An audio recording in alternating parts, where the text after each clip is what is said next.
Brandon Woods, 97.3, The Fan. Hi, it's good to be here with you. Yes, you. You are important to me and us, and it's really, really good to be here on a Friday, Friday, as it were. I'm Woodsy. To my right is Paul Reindl. Good morning, Paulie. Good morning. Paulie has a sore elbow. He elbowed one of his teammates in the forehead last night and woke up with a sore elbow, can hardly move it. I'm a little more concerned about the teammate. If his elbow hurts, what does the other guy's head feel like? Surprisingly okay. Knocked him into oblivion. Yeah, could have been a lot worse. Went up for a rebound, falling backwards, and wham! I went up for a board, and I was going back up, and I was kind of flailing back. You were LeBroning I got bumped, and I was trying to sell it, and I was kind of flailing the arms. Left elbow came around right on somebody. I didn't know who. Somebody's head. I'm like, oh! It's like the funny bone, but it still hurts, so bad. There's nothing funny about it. And I turn around, and it's my teammate. I'm He's like, staggering. oh, my God. Jose, get over here. I'm so sorry. He's like, you're good. Paulie dropping an elbow on your forehead, not feel good. I did it one time in high school basketball. We were practicing. It was a scrimmage. And I went up. Same thing. Came down. Just top of the head, corner of the elbow, right on the top of the kid's head. And he was fine. He's like, I'm good. And then blood just started pouring down his face. I'm like, no, you're not. Blood started pouring out of his ears. Split the top of the head. It's bad. That's just sharp ass elbows. Ben, my co-host, Ben Higgins, got lost on the way to work. So really, and then tell your getting lost story, and then I'm about to unload. So go ahead. It shouldn't be possible because, well, you make the same drive every day. It's like, how could you get lost on your way home when you've lived somewhere for many, many years? How do you get lost on the exact same drive to work? But I was on the 52 East, and it was very foggy this morning. I was going to say you're insane, but I just looked outside, and it's very foggy. I was driving in early, so I missed all the fog. But it was really foggy. And I was like the only car on the road, and I was listening to the Open Championship, the golf tournament from England, and all of a sudden I'm trying to get on to the 15 South, but I'm also listening to the golf, and I see the turn off to the right. That I go, wait, that's my turn off. So I get off, and I realize, I got off about a quarter of a mile early. It's Kearney Villa Road instead of the 15 South interchange. So I thought, no big deal. I get right back on and just get on the 15. But I didn't realize that bypasses where I'm getting off on the 15. So now I'm on the 52 East headed towards Santee with like no exit until Santo Road in a mile and a half. And I've got to go all the way out to the east and then get off, turn around, come all the way back, find the 15 interchange again, navigate that turnaround, go south. I mean, it was fine. It just feels kind of embarrassing to get lost on a drive you do every single day. I mean, I like playing golf and I like watching golf, but I can see how listening to golf may make you fall asleep and lose a little bit. Oh, no. It was the opposite. I was so enthralled with it in what was going on. Rory's playing right now. We've got a huge round that just wrapped up. Get it out of your system. What does golf on the radio sound Paulie, pop me up. Do you have like a 60-second timer? I'm going to give it to him now because he's done. This is it. No updates, no nothing. But what happens if someone else comes? I don't care if lightning strikes somebody on the course today. You can't mention anything else because we're only like 60 seconds halfway through the round. You're wasting your time. Here we go. 3, 2, 1, go. Okay, fine.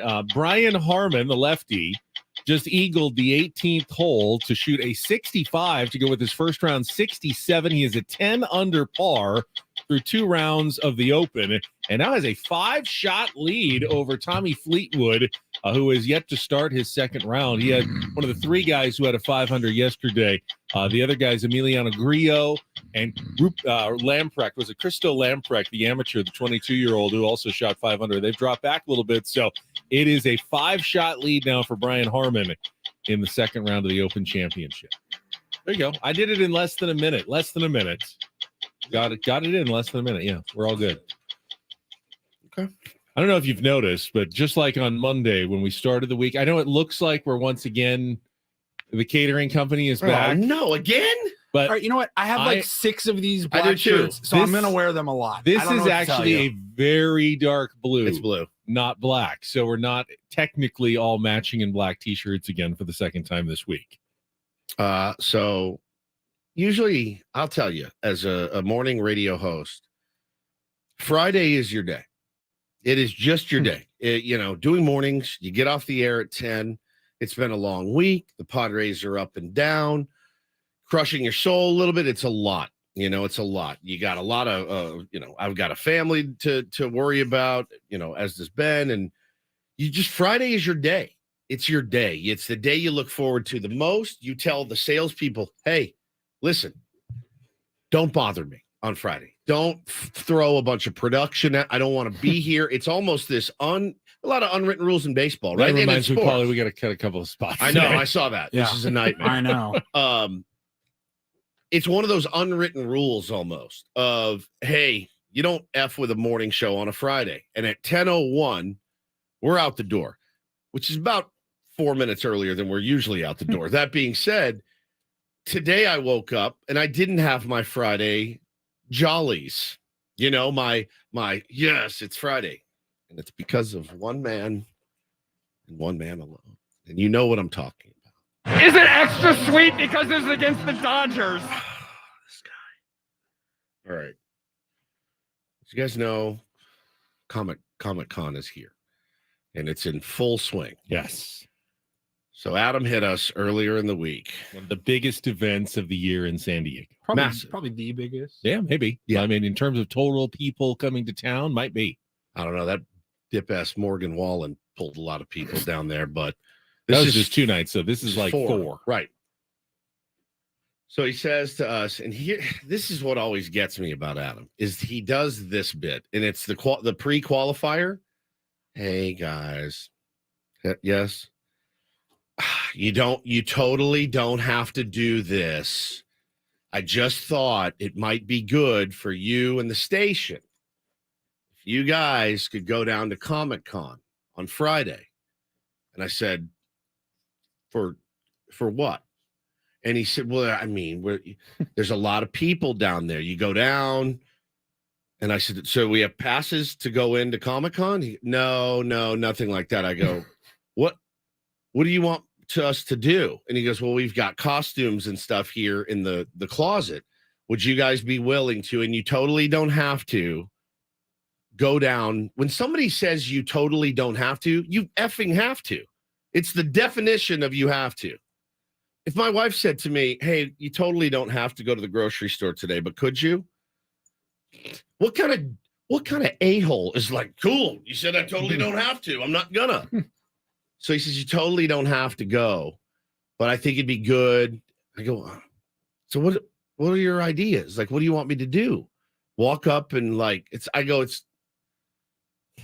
so I said, okay. And Ben, idiot, pipes up. Oh, it's great. I'm off. I'm free Friday. That's perfect for me. Paulie, always diligent. He's like, all right, whatever you need me to do. Of course, Mr. Diva Elton John here. I'm like, bro, Friday at 10, I want to be on my way to Jersey Mike's, fresh sandwich in hand, and then, and then grab a little nap. The Friday nap hits different. It hits different. Instead, now I'll be driving around a packed Comic-Con, I guess in the 97.3, the fan van. We have a fan van? We have a fan van. I've never been in the fan van. I haven't either. I've been here almost 5 years. I'm not even sure I've seen the fan van. The fan van's parked down in the parking lot. And he said, you know what? I'll drive if that makes it better. Yes, that makes it so much better. So we're going to, if you're down there, be looking for good people watching, Woods. Good people watching. You like people watching. I mean, I do, but it's also Friday. I'm kind of cashed. You can't be excited about this. I'm actually a little bit excited about this. I mean, I'm nervous because I think you're going to make it kind of unfun with this attitude. But otherwise, I'm kind of excited about this.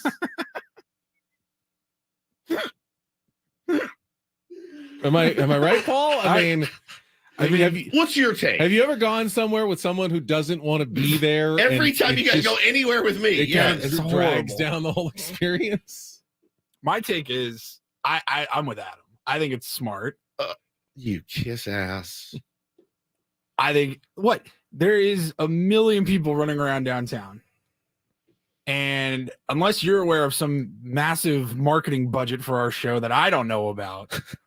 Why is Why is it my responsibility? Does LeBron James say, LeBron James has a marketing budget. but does he say, you know what? I'm going to go out and hold up my own billboard. And he stands there on the 101 or the what's it called? The 101 in Hollywood on the side of the road.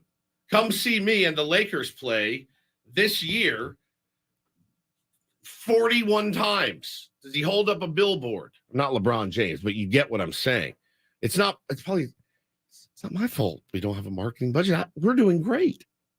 So we will be down there in the name of marketing. Eric in the chat makes what seems like a very good point when he says there's probably zero sports fans at Comic-Con. However, I disagree. I do disagree. I first of all, that's probably not true. There's probably lots of people who are interested in comics and movies and like sports as well.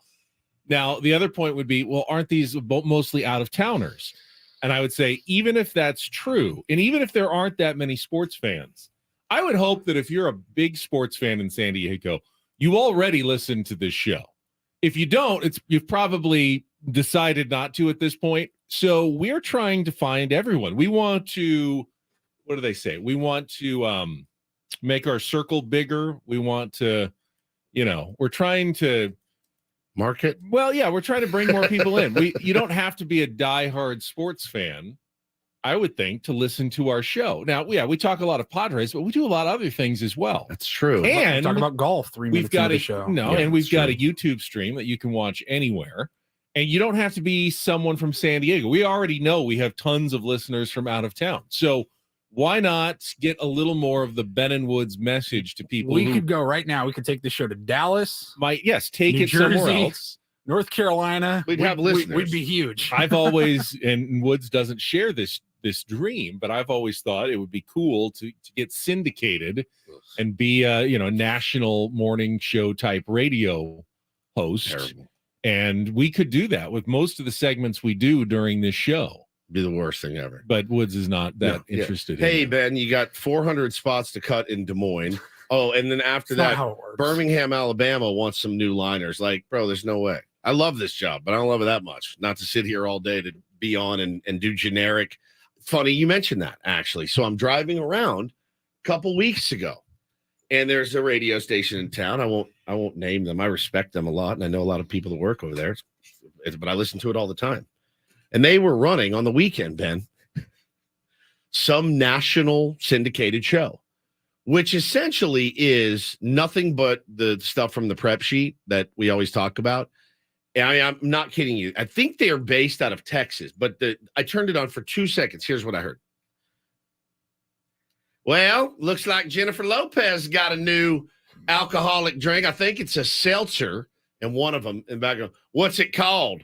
Puerto Rican booty. And I went, that's it for me. And I looked up this show. It's the worst effing thing I've ever heard. And that's when I think of syndication, that's what it is to me. You don't have to do it that way though. This is why I don't listen to a lot of syndicated shows because in sports it tends to be, hey, we're talking about Aaron Rodgers and the Jets, and we're talking about LeBron, Dak Prescott. But I think that we could do it the way we like to do it. And I think people might enjoy that because they're tired of the way syndicated shows operate. They're terrible. In this it's the country. Worst radio you could. It's such give up radio. It gave Dan Lebitard and Stugotz all their success. I mean, they did the anti-syndicated sports radio. Yeah, that's exactly right. Michael Ray Duran says DFA me in the chat.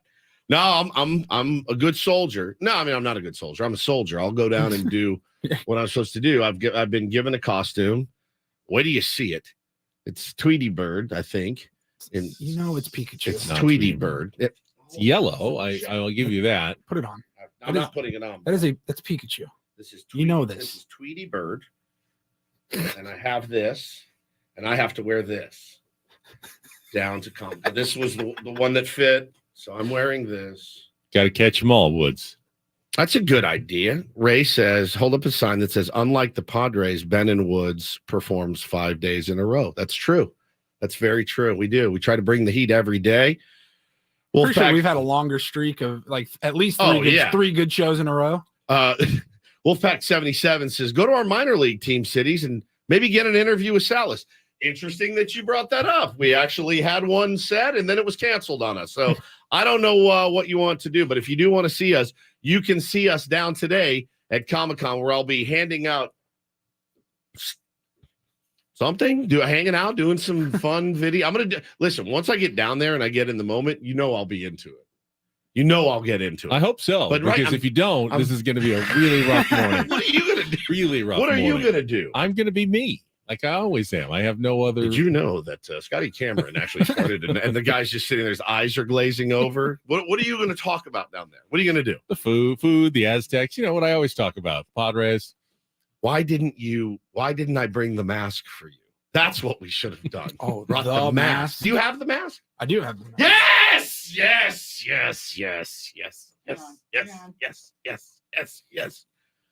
I washed it. I forgot I washed it. I got the fettuccine smell out, which is wrong in so many ways. Throw it to Ben. But I'm supposed to be Ben Kenobi. I'm not supposed to have a mask on. That doesn't make any sense. You can do whatever you want. Put it on. Later? Oh, right now. When we come back. Right now. You'll come back It's with a tease. It. Okay, Yeah. it is a tease. That's a All tease. We also have our Daily Ditty wrapping up our week of Canadian artists. It's my choice. Carlos, you guys like deodorant? Ben. Ooh, you can be bent over with the mask. Well, it can't be. With the robe, it's perfect. It's Obi perfect. Gimp Kenobi.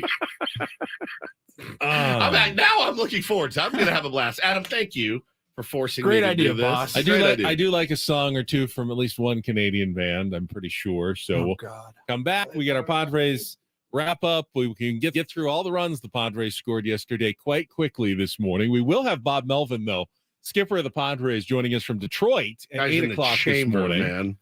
I mean, his team just won 2 out of 3 against a playoff contender in another country in an East Coast time zone on the road. By any stretch of baseball definition, Padres just had an enormously successful series in Toronto. But we're not there. It just doesn't help enough. Doesn't help enough at all. That's the problem. I want to that ask they've him stuck about that. themselves Yeah, I into. want to ask him about, hey, what's it like knowing you need to damn near sweep every series? All right, let's get going here. We got a busy show. It's Friday. We're going to have some fun. Woods is dreading Comic-Con after the show. But hey, we're here for you. It's Ben and Woods. Let's check traffic on San Diego's #1 sports station, 97.3 The Fan.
Oh my God.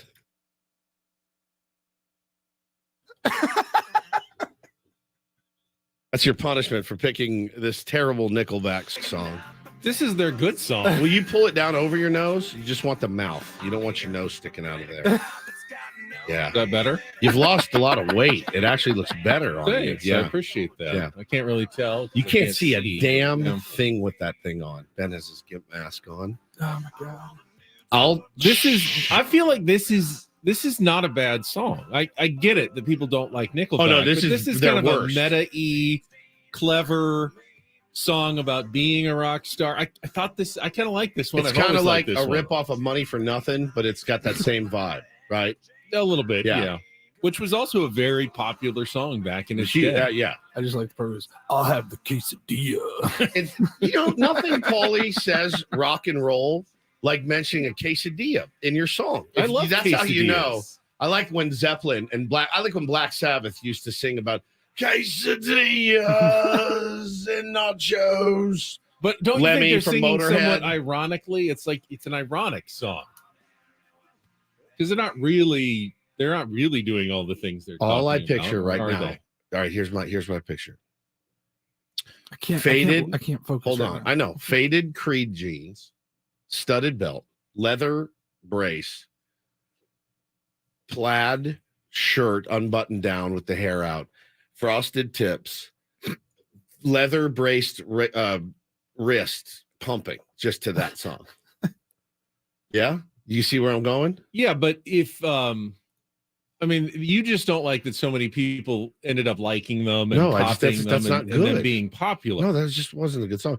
I will admit this. They had some songs that weren't too bad. That just wasn't, for me, that wasn't one. I don't like sticky, corny rock, really. You know that. I do. I know. I Which do. is that's your pick. Yeah. Well, and they're definitely Canadian. They are. They're 100% Canadian, and I stuck with the theme. You did That's great. That's all we need to do. You can take that mask off if you want to. I was going to say, I don't know if we're closing in on the break. Like is it time to? You don't want to know what that was. By the way. Camera followed Woods back. That's fine. Double Woods. That's weird. You look good.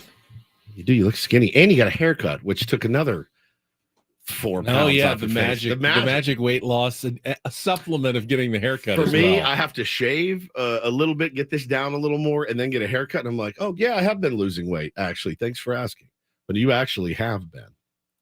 I have. Yeah, looking good. Successfully. Thank you. Yeah, we're going to be Appreciate hanging that. out with Jen Sturger today. She's recently single. I hope I can I was going to keep say her away from you. Now she's here in town. Yeah. We had her on yesterday doing her shows at the Laugh Factory this weekend, but she's staying downtown. Comic-Con. She says, "Let's go." How do you know where she's staying? Because Paulie You said we're going to meet her absolute downtown. Dog. I didn't say anything. Oh, all right. Paulie said we're meeting her downtown for our Comic-Con. Yeah, I think segment. she's going to do some bits with us. I thought that alone would make that something that you'd look forward to, Woodsy. Maybe I protest too much. Maybe somebody's listening. You know that move. We all know that move. I don't really want to do this. Why did you wear cologne today? Oh, I always wear cologne. The guys always smell me with Jean-Paul Gaultier all over my shirt. This is normal. Why did I shave this morning? Why are you wearing a tie to work? We wrapping it up? Oh, no, we're not. That's next. Oh, we got a shout out to his family, too. We got to do. Want to just do it now? Let's do it now. All right, let's just do it now before the break, since we're already in musical And I mode. really hope we can see more unity and more peace when already things are so difficult. They are. So, shout out to his family. Man, when you talk about musical legends, and I will be forthright. I thought he was already gone. I did. Well, I was very surprised by this news this morning to see that the great Tony Bennett, legendary singer. What happened? Paulie.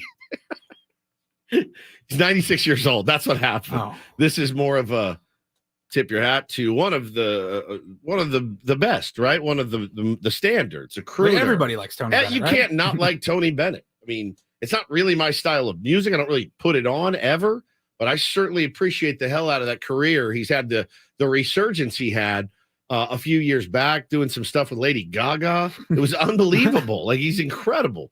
and just a very, very famous, very popular, seemingly a really good person. I don't know much about him other than he was just beloved nationally and internationally as well. He passed on, Bennett, 96 years old. I tip my hat to the great Tony Bennett. Yes, I guess in 2016 he was diagnosed with Alzheimer's, so I guess that's why we haven't heard or seen much of Tony Bennett the last few years. So unfair, man. So unfair. And living a life like that, right? Is that not the ultimate curse? I mean, living a life like that and you don't get to fully think back and remember everything that you've lived. It's a travesty. Is it weird that I almost feel like Tony Bennett's cooler than Frank Sinatra? I know Frank Sinatra's the epitome of cool, but Tony Bennett to me did it in a more understated way than Frank Sinatra did. Frank was cool, but Frank was edgy. Yes. Tony Bennett was nowhere near as edgy.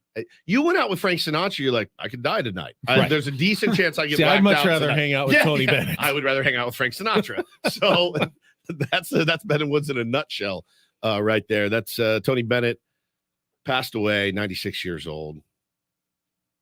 Shout out to his family.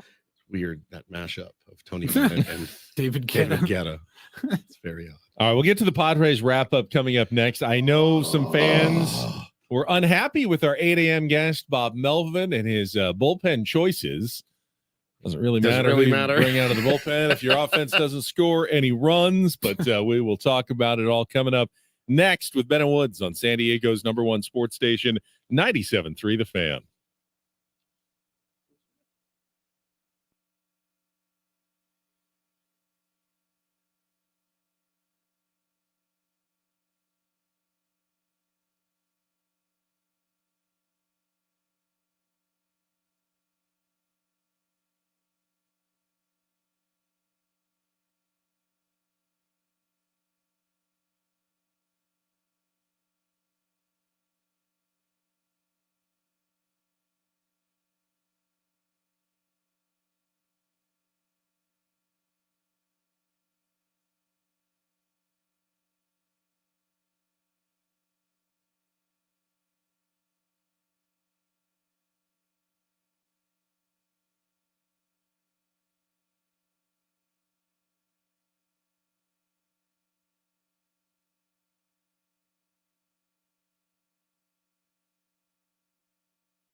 All guests on Ben Woods appear on the Premier Chevrolet of Carlsbad fan hotline. Save money the right way with Premier Chevrolet of Carlsbad. Visit them today in the Carlsbad Auto Mall. Chevrolet, find new roads. Again, it's a Friar Friday.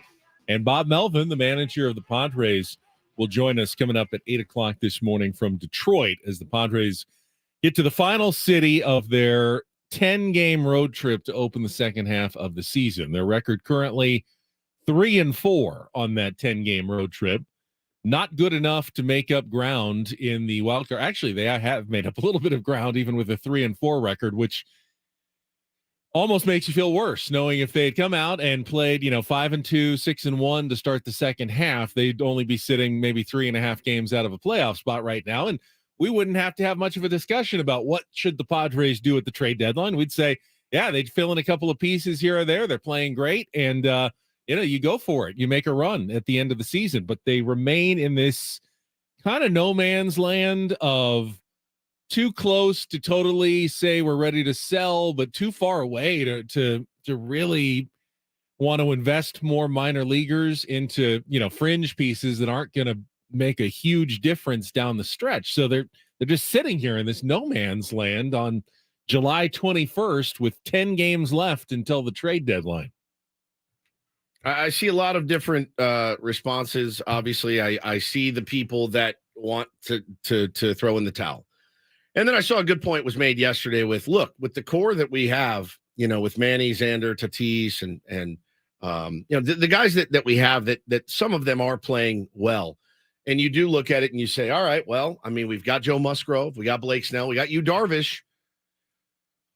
Do they deserve a chance to go all in, right? All those guys. It's going to be tough, man. I mean, there's still a chance. I mean, obviously, there's still a chance that they can get in and do some damage. But it's with every loss, and like you said earlier, kicking off the show, Ben, anytime you take 2 or 3 on the road, you're like, hell yeah. And we even said it. We said earlier in the week, need to take 2 or 3 in Toronto. They did it. I can't go back on it now. I said it Monday. It's a quote. Hey, at a minimum, they need to take 2 or 3 in Toronto. They did it. Why am I in here this morning pissed off, sad, bummed? You obviously hate to see a shutout. You feel like I don't do the thing, too, where I'm like, well, I mean, we barely won yesterday. Broken bat flare gets us the win. I don't give a rat's ass how you win. I don't care if the guy walks 4 batters and then drills a guy in the hip. I don't care. Like, just get the win. And they did that. And they did. And if they take 2 out of 3, every 3 games for the rest of the season, so basically winning every series just like that, I think they'll get to like 89 wins. Right, and probably which would get you in. Be in the playoffs. So the last 3 days are exactly what the Padres need to do, yet that you regret missed opportunities, especially when you have Blake Snell on the mound. You feel like that's a game Padres need to win. And every loss, obviously, it is nuts, man, because you had people, and I won't deny that I'm even a part of that, at least internally. I don't tweet it out or anything, but I have that internal dialogue with myself of after those first 2 wins, I'm like, see, okay, yes, we can do this. And then after yesterday, kind of listless, lifeless, a lot of opportunities, 0 for 7 with runners in scoring position, some missed opportunities. Jake Cronenworth, bro, hit a fly ball. Let's get right back in the game here. Bob, maybe don't use Luis Garcia, who's got a 8-something ERA in his last 7 appearances. And I'll ask Bob about that when we have him on. There are options down there. They're not all great ones, which we totally understand. But that one, I'll say that move was a little bit confounding to me. Hey, and by the way, stuff looked pretty good. The first batter looked really good, was dancing around and firm and moving. And the last 2 batters, just one pitch to the home run that went the other way. I mean, I get it. I don't know that it was necessarily a bad outing by Luis Garcia either. But it doesn't really matter if you can't score. And they had chances. All right, let's talk all about this. I actually have 2 other players who were in my crosshairs from the game. Not Luis Garcia. No, so they're probably the same as mine. Not Trent Grisham, even though he got doubled off first base. We'll talk about it coming up with our Padres wrap-up right after a check of traffic here on 97.3 The Fan. From the Premier Kia of Carlsbad Traffic Center, part of the Premier Auto family, here's Kelly Tannick. Traffic is sponsored by Valvoline Instant Drive-Thru Oil Change, a 15-minute instant drive-thru oil change. Collision has cleared on eastbound 54 near the 805. Speeds getting back to normal there. Now we've got this crash involving a couple vehicles northbound 5 right past Main and Division. It's partially in a slow lane, but up ahead they cleared that accident near the Coronado Bridge. Stop by any of the 30 San Diego Valvoline Instant Drive-Thru Oil Change Centers. You don't have to get out of your car, and it usually only takes 15 minutes or less. Visit SoCalOilChange.com for discounts and locations nearest you. Valvoline Oil Change Centers are open 7 days a week. I'm Kelly Danick with Ben & Woods, San Diego's #1 sports station, 97.3 The Fan. It's a shame if they lose. You can visit Pity City, but you can't live there. Oh, it's been a great day today.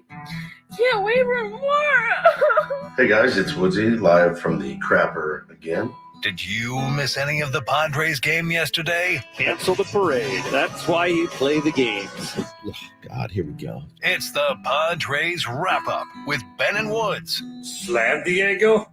More like fail Diego. Presented by Hamel Casino. With thrilling slots and tables and all the best rewards, Hamel Casino has all the fun you're looking for. Hamel Casino, fun above all else. On 97.3 The Fan. I just felt the way that the roster is built, they would have to outscore their opponents to win. 2 down, the 3-1 pitch. Ground ball up the middle, past the diving Xander Bogaerts, and the Jays are going to take a 1-0 lead on the RBI single by Jordan Luplow. Espinal crosses the plate. Kirk ends up at third base, and the Jays are on the board 1-0. Driven to right field, going back is Tatis, and it's gone. A line drive opposite field home run for Vladimir Guerrero Jr. into the bullpen of the Padres out in right field, and the Blue Jays now have a 2-0 lead. 0-2 pitch to Kirk. Swung on. Driven down the left field line and deep, and it is gone. 2-run home run for Alejandro Kirk. And that gives the Blue Jays a 4-0 lead. 1-0 to Campy, ground ball to short. It should be 2. Over to second base for 1. Back over to first, double play, and that will do it. Blue Jays take the finale by a score of 4-0. The Padres were hoping to complete the sweep. They don't get it done, but they still win the series. Offense just not able to get anything going against Chris Bassett and the Blue Jay bullpen. It would have been a big win for us today. So we had some opportunities. We had some situational at-bats that could have impacted the game with runners on third and less than 2 outs early on when it was 1-0. So those had an impact, but gave up a few runs late and just couldn't muster anything other than, a couple times we had some guys on. Well, it sounds like Bob Melvin was thinking like I was thinking in the game yesterday, because I told you I had 2 players who in my mind are the ones that I'm looking at that game yesterday. Padres had some chances, 7 at-bats with runners in scoring position, went 0 for 7 yesterday, but in particular, in a 1-0 game, they twice got a runner to third with 1 out and were unable to get the run home. And it's been the struggling left-handers in the lineup, Jake Cronenworth and Matt Carpenter, who both had those chances, did not get it done. They were a combined 0 for 6 in the game yesterday and continue to really hamstring, especially against right-handed pitching. Padres have a better record against lefties this year than righties. Not huge discrepancy, but one of the reasons why have been the struggles of both Cronenworth and Carpenter, a significant portion of this season, and they were unable to come through yesterday when the Padres needed, situational, timely hitting, and we've not seen it too often this year, Woods, where the Padres can't get those key runs in close games, and that's why they lose so many close games. Yeah, it's tough. It's a tough watch. And we have a good relationship with Jake. I want it for Jake very badly, but he's not getting the job done. And that was a good example of not. I saw somebody tweet, does he not have a two strike approach at all? And as far as just trying to shorten up and just put the ball in play at that point and try to get that run home, they're just not doing those little things that need to be done. I will acknowledge it's a harder job than we as fans give it credit for. Sure. Okay, you look at a guy at third and you go, hey, all you need is a fly ball, and you don't even need to get hit. All you need to do is get a fly ball, something in play. And so what did both Carpenter and Cronenworth do in their 2 situations? Hit the ball in the air.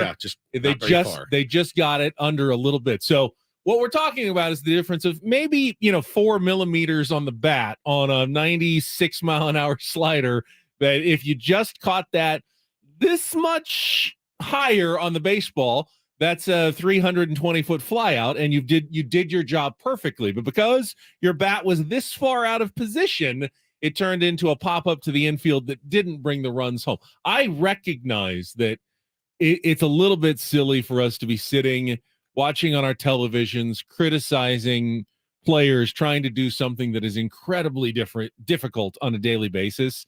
But ultimately, if you want to know why the Padres are where they are, I look at situations like that, and I look at those two guys struggling in particular, and I can't really reach a ton of other conclusions. Yeah, and again, if we're going to complain, what is our solution right now for Matt Carpenter? So Kevin AC wrote a piece. I've not read it yet, Paulie, but you told me, excuse me, the basic gist of it is Matt Carpenter's pretty much on borrowed time at this point. I mean, here's how it starts. Addition by subtraction is not math that works all that well when trying to build a winning MLB roster. A team has to believe it has a better option before jettisoning a player, especially a proven player such as Matt Carpenter, but the borrowed time the 37-year-old DH has been on is likely winding down to expiration.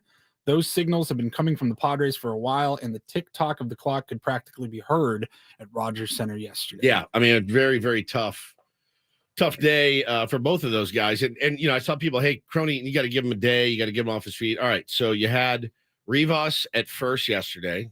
Didn't do anything. You had Crony at second. So if you're going to pull him, you still wanted to give Kim a day off after playing 6 games in 5 days. Was a little bit banged up. Bob wanted to give him a day off. That is a question I'm going to ask Bob. At what point do days off become a little more sparingly? When do those? At some point, you're going to run out of games, right? And how do you as a manager manage that? Saying, I know you're done. I know you're hurting. I need you. I need you to be in that lineup today, Ha-Seong Kim. This is not on Ha-Seong Kim at all, right? That's probably a Bomel decision. Well, I was asked, Steve Smith at work yesterday, why isn't Ha-Seong Kim in there? I mean, he's been playing so well. Can you afford to sit him in a game like that? Bomel was asked, and he said, he played all 4 games in 3 days in Philly. It was hot. He has been working on that ankle injury, and he played the first 2 games in Toronto. Yeah. Guy needs a day off occasionally, and we had him scheduled for today against a righty, being the day off for Ha-Seong Kim. You can criticize it after the fact. If the Padres win the game, you look like a genius, because clearly everybody needs some time off. Unfortunately, when you give them a time off and you lose the game, you shut out. You feel like, oh man, that turned out not to be a great decision. We should have had him in there. Well, again, you're talking about options, right? So Alfonso Rivas is an option from the left side, and then Taylor Colway is an option from the left side. So that goes back to your depth of bench. That goes back to what do I have to work with when I need to give a guy a day off? That goes back to, who started? Sanchez was behind the dish, right? Campy got in. Came in, pinch hit, and stayed in as the designated hitter for Carpenter later in the game. So again, if you sit Crony and you sit Carpenter yesterday, you're looking at Colway. Rivas was already in. You're looking at DH of one of the catchers, which you don't want to do because you only have 2 catchers. So again, Matt Batten, is that your guy? Is that your guy to fill in for? Well, especially against right-handers, right. You don't have great left-handed options. No. It's been a real. I mean, if you're looking for trading for a bat somewhere at the trade deadline, gotta be a lefty. Gotta be a lefty. That's where you have really struggled this year with the struggles of Cronenworth and Carpenter in particular. Yeah, it's tough. It was a tough watch yesterday, and very, very frustrating, and not being able to do the little things. The pickoff was, or the not pickoff per se, but the getting doubled off on first on a fly ball that's 10 feet behind you. So that one's tough. We're talking about the top of the 7th inning. It's still a 1-run game. If you just say, you know what, I got to make a decision. Just go. If he boots it, great. If he, can't get doubled off. That ball, when I was looking at it, if I had to snap decision in my mind, is he going to catch this?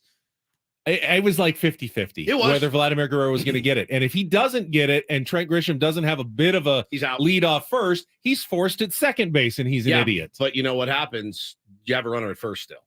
With Tatis coming to the plate as the go-ahead run. Correct. So ultimately, probably the best thing is just to stand there. And if he drops it, you get forced out. And but you still have somebody on. Yeah, you still have somebody on base. There's 2 outs now, and the inning's over, and you just feel terrible. There's no worse feeling than your guy lucking into a bloop single, and then you getting forced out. No, you don't get doubled off, but your guy got what should have been a single, and then you get forced out at second, and you go, man, if I had just gone, we'd have first and second, 1 out. Our top 3 guys coming up in the lineup, probably going to win this game.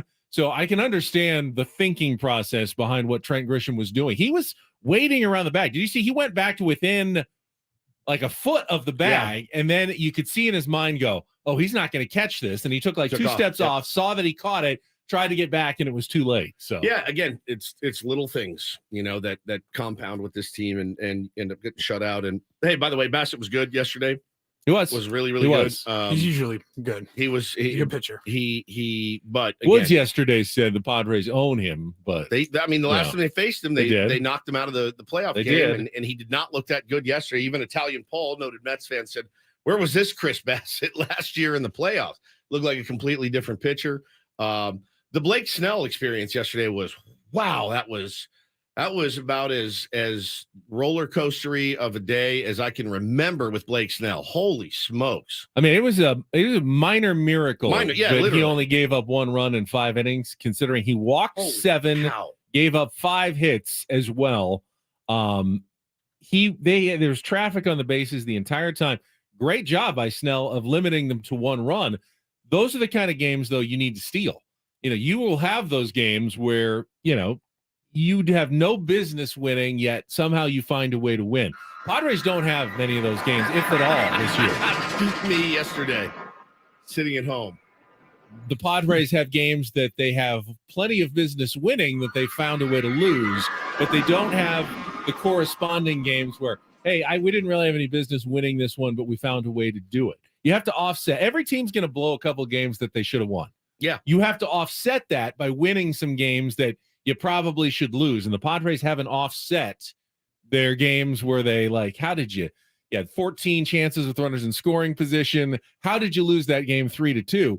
Where are these the reversals where, hey, our pitcher should have given up 6. He gave up 1, and somehow we snuck out a 3-2 victory. He got out of so many jams that I don't know if I texted you guys or to some other friends. I said, good teams build on momentum like that. They're inspired by that. They go out and they say, this guy does not have near his best stuff.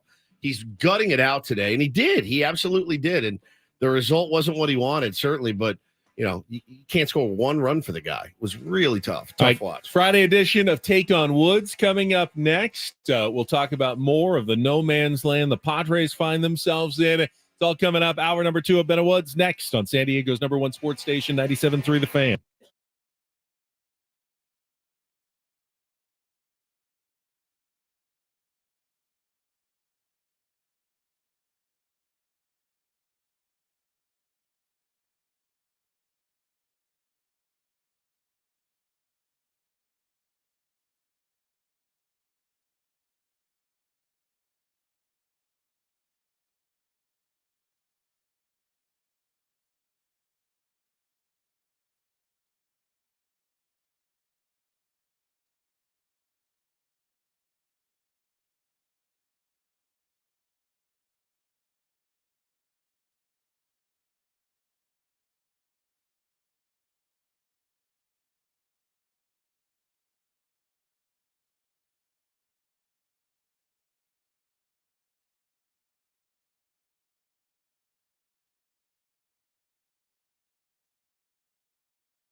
7 a.m. on 97.3 The Fan. Ben and Woods with you. Stay tuned. Coming up this morning, we are going to give away a pair of tickets to the next Padres home game. It is coming up on Monday, Woodsy, and they also will be giving away these at the game. If you are watching on our YouTube stream, the Yu Darvish bobblehead, 3,000 strikeout commemorative bobblehead to the first 40,000 fans in attendance for the Padres Pirates homestand opener on Monday evening at Petco Park. So stay tuned. Sometime, I think, in our next hour, we will have that giveaway for a couple of Padres tickets. It's a nice bobblehead. It is a nice bobblehead. Yeah, It really. I was reminded the other day when I was watching Yu Darvish pitch just how special it is to watch Yu Darvish pitch. And I'm taking him for granted. And I made a mental note to stop doing that, to just enjoy what I'm watching from honestly one of the best pitchers of the last decade or so. He is just he's an artist out there. And you forget how dominant he can be. Yeah. I was watching Spencer Strider yesterday. Yeah.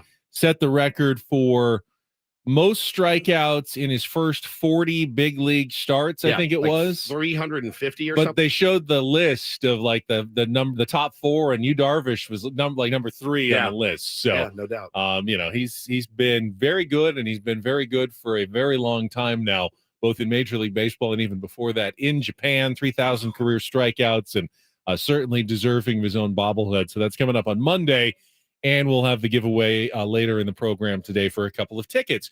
You made, I think, a really good observation during the break. And I wanted to bring it up because after our conversation yesterday about Juan Soto, and I'm the one who sent out the tweet that I felt like it unleashed this tidal wave of all these Juan Soto, doubters, people who are frustrated, some who just outright don't really appreciate or like Juan Soto. I almost felt bad, like I had pulled the plug, and here it all comes rushing out because I had been frustrated by a couple of at-bats I had seen, a walk that Soto took that I didn't think he had to take, that he could have been more aggressive in a situation. And I didn't want to get painted by the brush, like Ben's a Juan Soto hater. He doesn't understand the analytics, the value. When we talked to Saris yesterday, he said, look at Juan Soto. I mean, he does exactly what you want. He finds his zone. He swings at the balls that are in his zone. He hits those balls hard, and he lets the balls go by and takes his walks. What more could you ask for from an offensive player? And I'm asking for just a little bit more. In a key situation when you 3-1, I want to see more aggression. I want to see him drive in some runs. However, yesterday you pointed out Juan Soto walked twice. Yeah. Both of those walks, in my mind, and I think yours as well, really valuable in those situations. Gets a tying run on base with guys behind you, a chance to drive him in, to take a lead perhaps in a close ball game, facing a tough pitcher who hasn't given up much in the way of walks. Both, I thought, really good at-bats and a sign of the value that Juan Soto can give you. Now, when the Padres lose 4-0, you ask, well, what did Juan Soto do for me? It wasn't Juan Soto's fault that they lost those games. He got on 50% of the time yesterday. Yeah, it's exactly what you needed from him yesterday. And unfortunately, the guys behind him couldn't get the job done. Had opportunities to get the job done, didn't. Lazy fly ball ties the game. You just never know. You never know what's going to happen if you can get that game tied and maybe opens the floodgates a little bit. But yeah, just a really, really tough watch yesterday. Blake Snell, again, while it was a really, really tough watch for him, the way that he managed to weasel out of those innings is spectacular. If you want to join us for Take on Woods, 833-288-0973. About Blake Snell. So yesterday you asked me to predict what I thought would happen in the game. And you made me turn off my microphone because I had one bit of hesitancy about Blake Snell. So I did. I told you my reservation. I don't know if it played into it at all, but I was worried that given Blake Snell's situation, and Kevin Acee wrote about it in his notes last night on the game as well, Blake Snell says he doesn't want to go anywhere. Got his quote right here. Dennis Lynn in The Athletic had this yesterday. Yeah.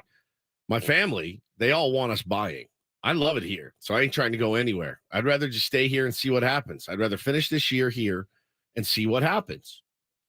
This is where he wants to be. I like to hear that, but why I was worried yesterday was simply because Blake Snell must know in the back of his mind, if we don't win enough of these games over the next 10 days, I may have to be sent off somewhere that I don't really want to go.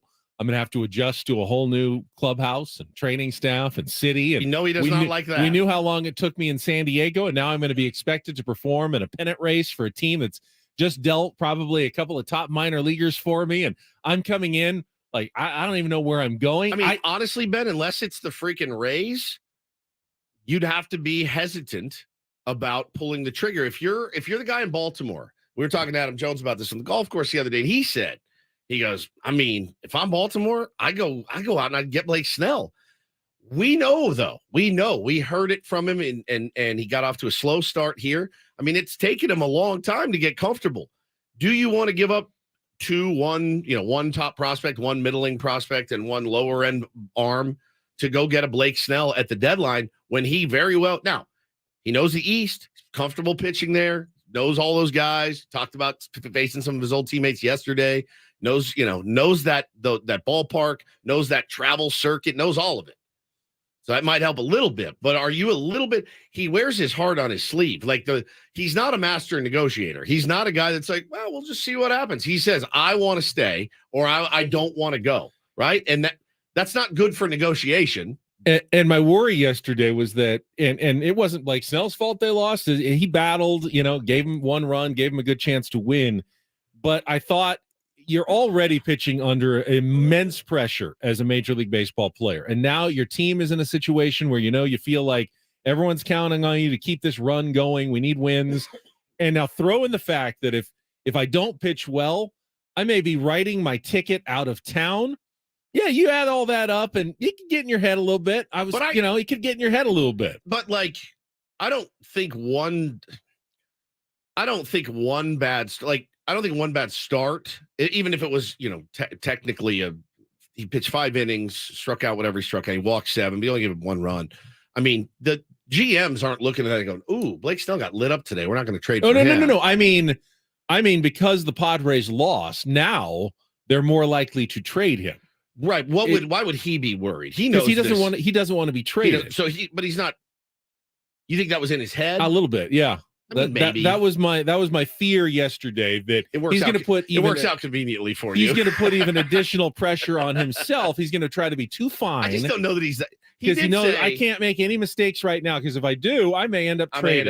And I want to stay. And okay, the way he pitched almost looked that way. He said yesterday he was literally trying to be too fine. Exactly. He said that. Because he wants to be perfect right now. And why does he want to be perfect? Well, I think because he doesn't want to be traded. No, I think he wants to be perfect for his teammates. Well, I think that's the same thing. I think that he wants to be perfect to do his job and go out and get a win for this team who desperately needs it. And so just doubly so. And I think the best Blake Snell is the guy who goes out somewhat free and easy and unencumbered by all of his little worries and stresses that he can have, and just be himself and go out and pitch the way he's pitched, not feeling that. But how do you not feel that when a trade deadline is less than 2 weeks away and your name's being talked about and you want to stay here, but the only way you can stay here is probably if your team wins 7 or 8 of these next ones coming up. And it's like, I can't afford to lose this game, because now I'm trusting everyone else to get these wins for me because I want to stay. Yeah, I would think it might mess with you a little bit on a start yesterday. I mean, maybe. And we know how he thinks, and we know what he says. And I think he just wanted to get a dub yesterday and was trying to do that for the squad, trying to complete the sweep. But again, he did, I guess you could say technically he did his job, Ben. 1 run in 5 innings. Fine. You got to score. Lowered his ERA, which is already, by the way, second lowest in the National League. Blake Snell is currently at 2.67. The only one with a lower ERA right now is Clayton Kershaw at 2.55, but he doesn't come back and get healthy. He may not qualify, which could put Blake Snell in line for an ERA title. Would you consider Blake Snell as a Cy Young candidate right now in the National League? He's got a losing record. That's not going to help him. That's happened before. We've seen Jacob DeGrom's done it a bunch. Do it. I mean, you've got to think the guy who wins the ERA title is certainly one of your very few handful of candidates to win a Cy Young award, right? I think so. I mean, there's a long way to go. I mean, his strikeout rate, his strikeout totals are very good at this point.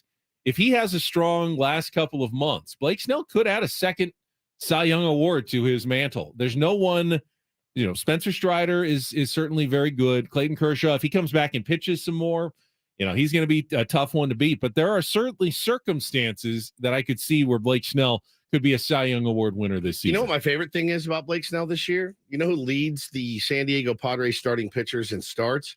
It's Blake Snell. You know who catches the most S from the fan base about his conditioning, his preparation, his video games? Blake Snell. And Blake Snell, by 3, has started more games than anybody else on the San Diego Padres this year. So I think that's great. And again, he caught a lot of, he's never ready, he's in bad shape, and blah, blah, blah. Pretty durable, right? He doesn't get hurt. He might get off to a slow start. Sure. He may not be completely ready to go. He's a guy that knows his body, and that drives. But when he's ready, he's crazy. ready. It drives people crazy that he's like, I know what I need to do to get there. Some days he just doesn't have it. Yesterday was a day where it's hard to say he had it, but it's also hard to say he didn't, because in the biggest situations, he's like, here's the nastiest pitches that I've got in my arsenal, and they're all swinging over the top of it. So, and that's a tough lineup to navigate 100%. Through. So it's just, you're like, well, I don't want to serve one up to this guy, but then I can't serve one up to the guy behind him. He was embarrassing guys yesterday. I mean, if you're Blue Jays sports radio this morning, you're like, oh my God, how did we win that game? Like we had so many chances off Snell, we did nothing. And yeah, I mean, we're obviously on a different part because we didn't score any runs. But I'm very impressed with Blake, and I'm certainly not going to be mad if he's a Padre for the rest of his career. I'm not. I do lean towards what Blake says. I do. And my heart of hearts tells me, let's try, man. See what happens. I mean, are you costing yourself some prospects? Yeah, probably. But, you've just signed all of your draft picks and you're replenishing your farm, and AJ's shown the willingness and ability to do that before. Matter of staying patient and keeping those guys here. But how much patience does this fan base have? We'll come back to this on a Friar Friday. Right now, though, it's time to play a little game of Take on Woods.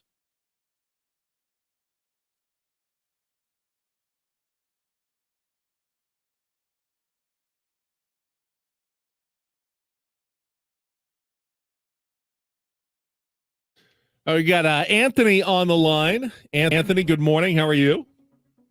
Morning, guys. I'm fine, thanks. We're good. Okay, Woods has left the studio. You are playing to try to qualify for our grand prize 2-night stay at the Westgate Las Vegas with 2 tickets to see Skid Row and Warrant in concert on September 30th at the International Theater. You can get your tickets at Ticketmaster.com. Westgate Las Vegas Resort and Casino, home of legendary Vegas fun. Here are the categories for our game today, but who's counting? All about counting. Only Child, 5 song titles that begin with the word only, or Today is a Good Day. Not Ice Cube. It's actually song titles that begin with the word good. So, Anthony, but who's counting? Only Child or Today is a Good Day? What would you like to play? Only Child. Only Child. All right. Looking for 5 song titles again that begin with the word only. Have 60 seconds. Pass if you don't know an answer. Paul, you're going to play our 2-second song. You need to identify the music with both the title and the artist to score that point. Then Woodsy comes in and gets the same 5 questions, and we'll see how you do. Are you ready to play? Yes, sir. All right, 60 seconds on the clock. The category Only Child. Your time begins when Paul plays the music. Good luck, Anthony. Let's take on Woods. I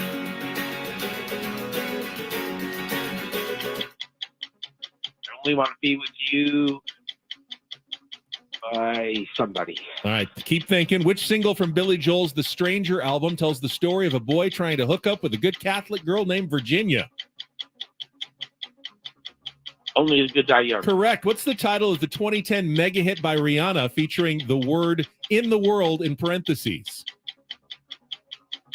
I only wish I knew. Okay. It's Like I Told You, along with Suddenly Last Summer. Which song was a big hit for the Motels in the early 80s? Pass. Which 2001 Brooks and Dunn country hit chronicles the lives of different people around the United States? Only in America. Correct. Let's go back to the 2-second song. See if you can think of the artist.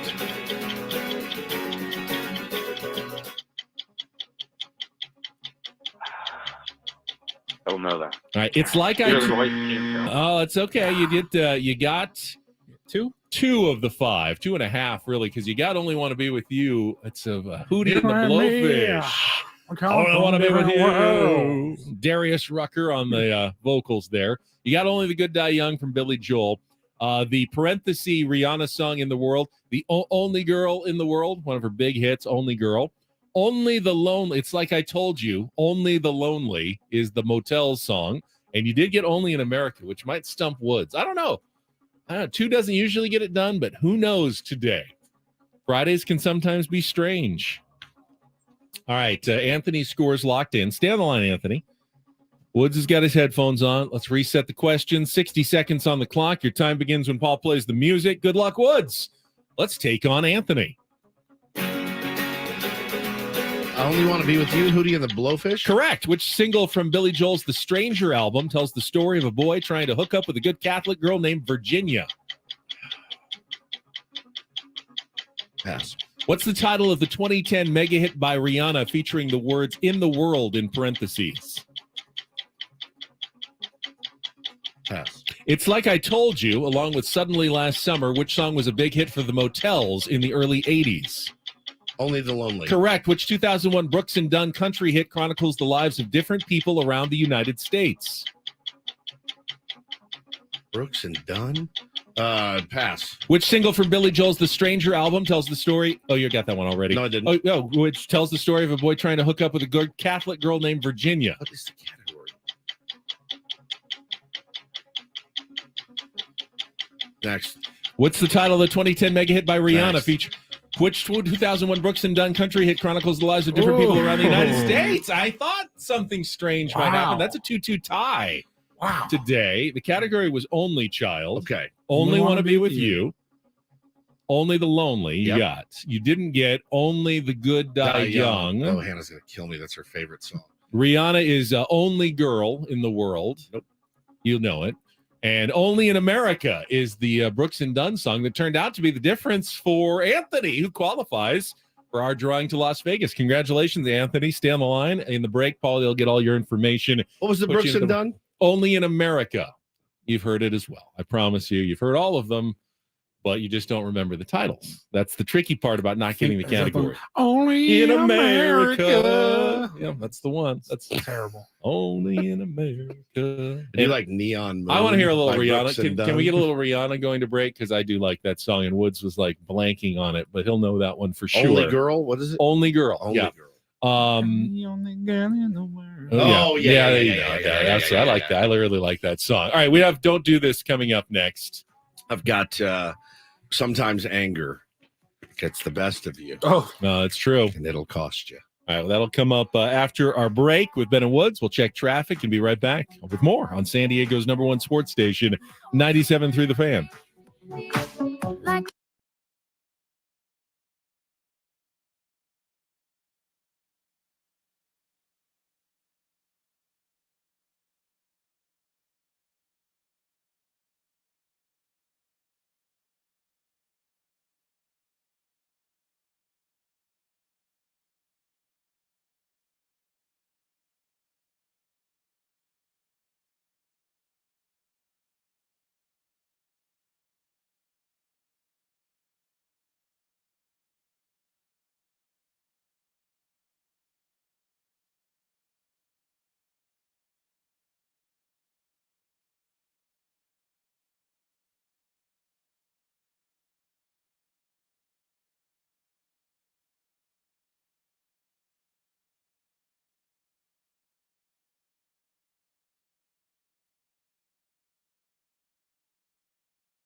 do this.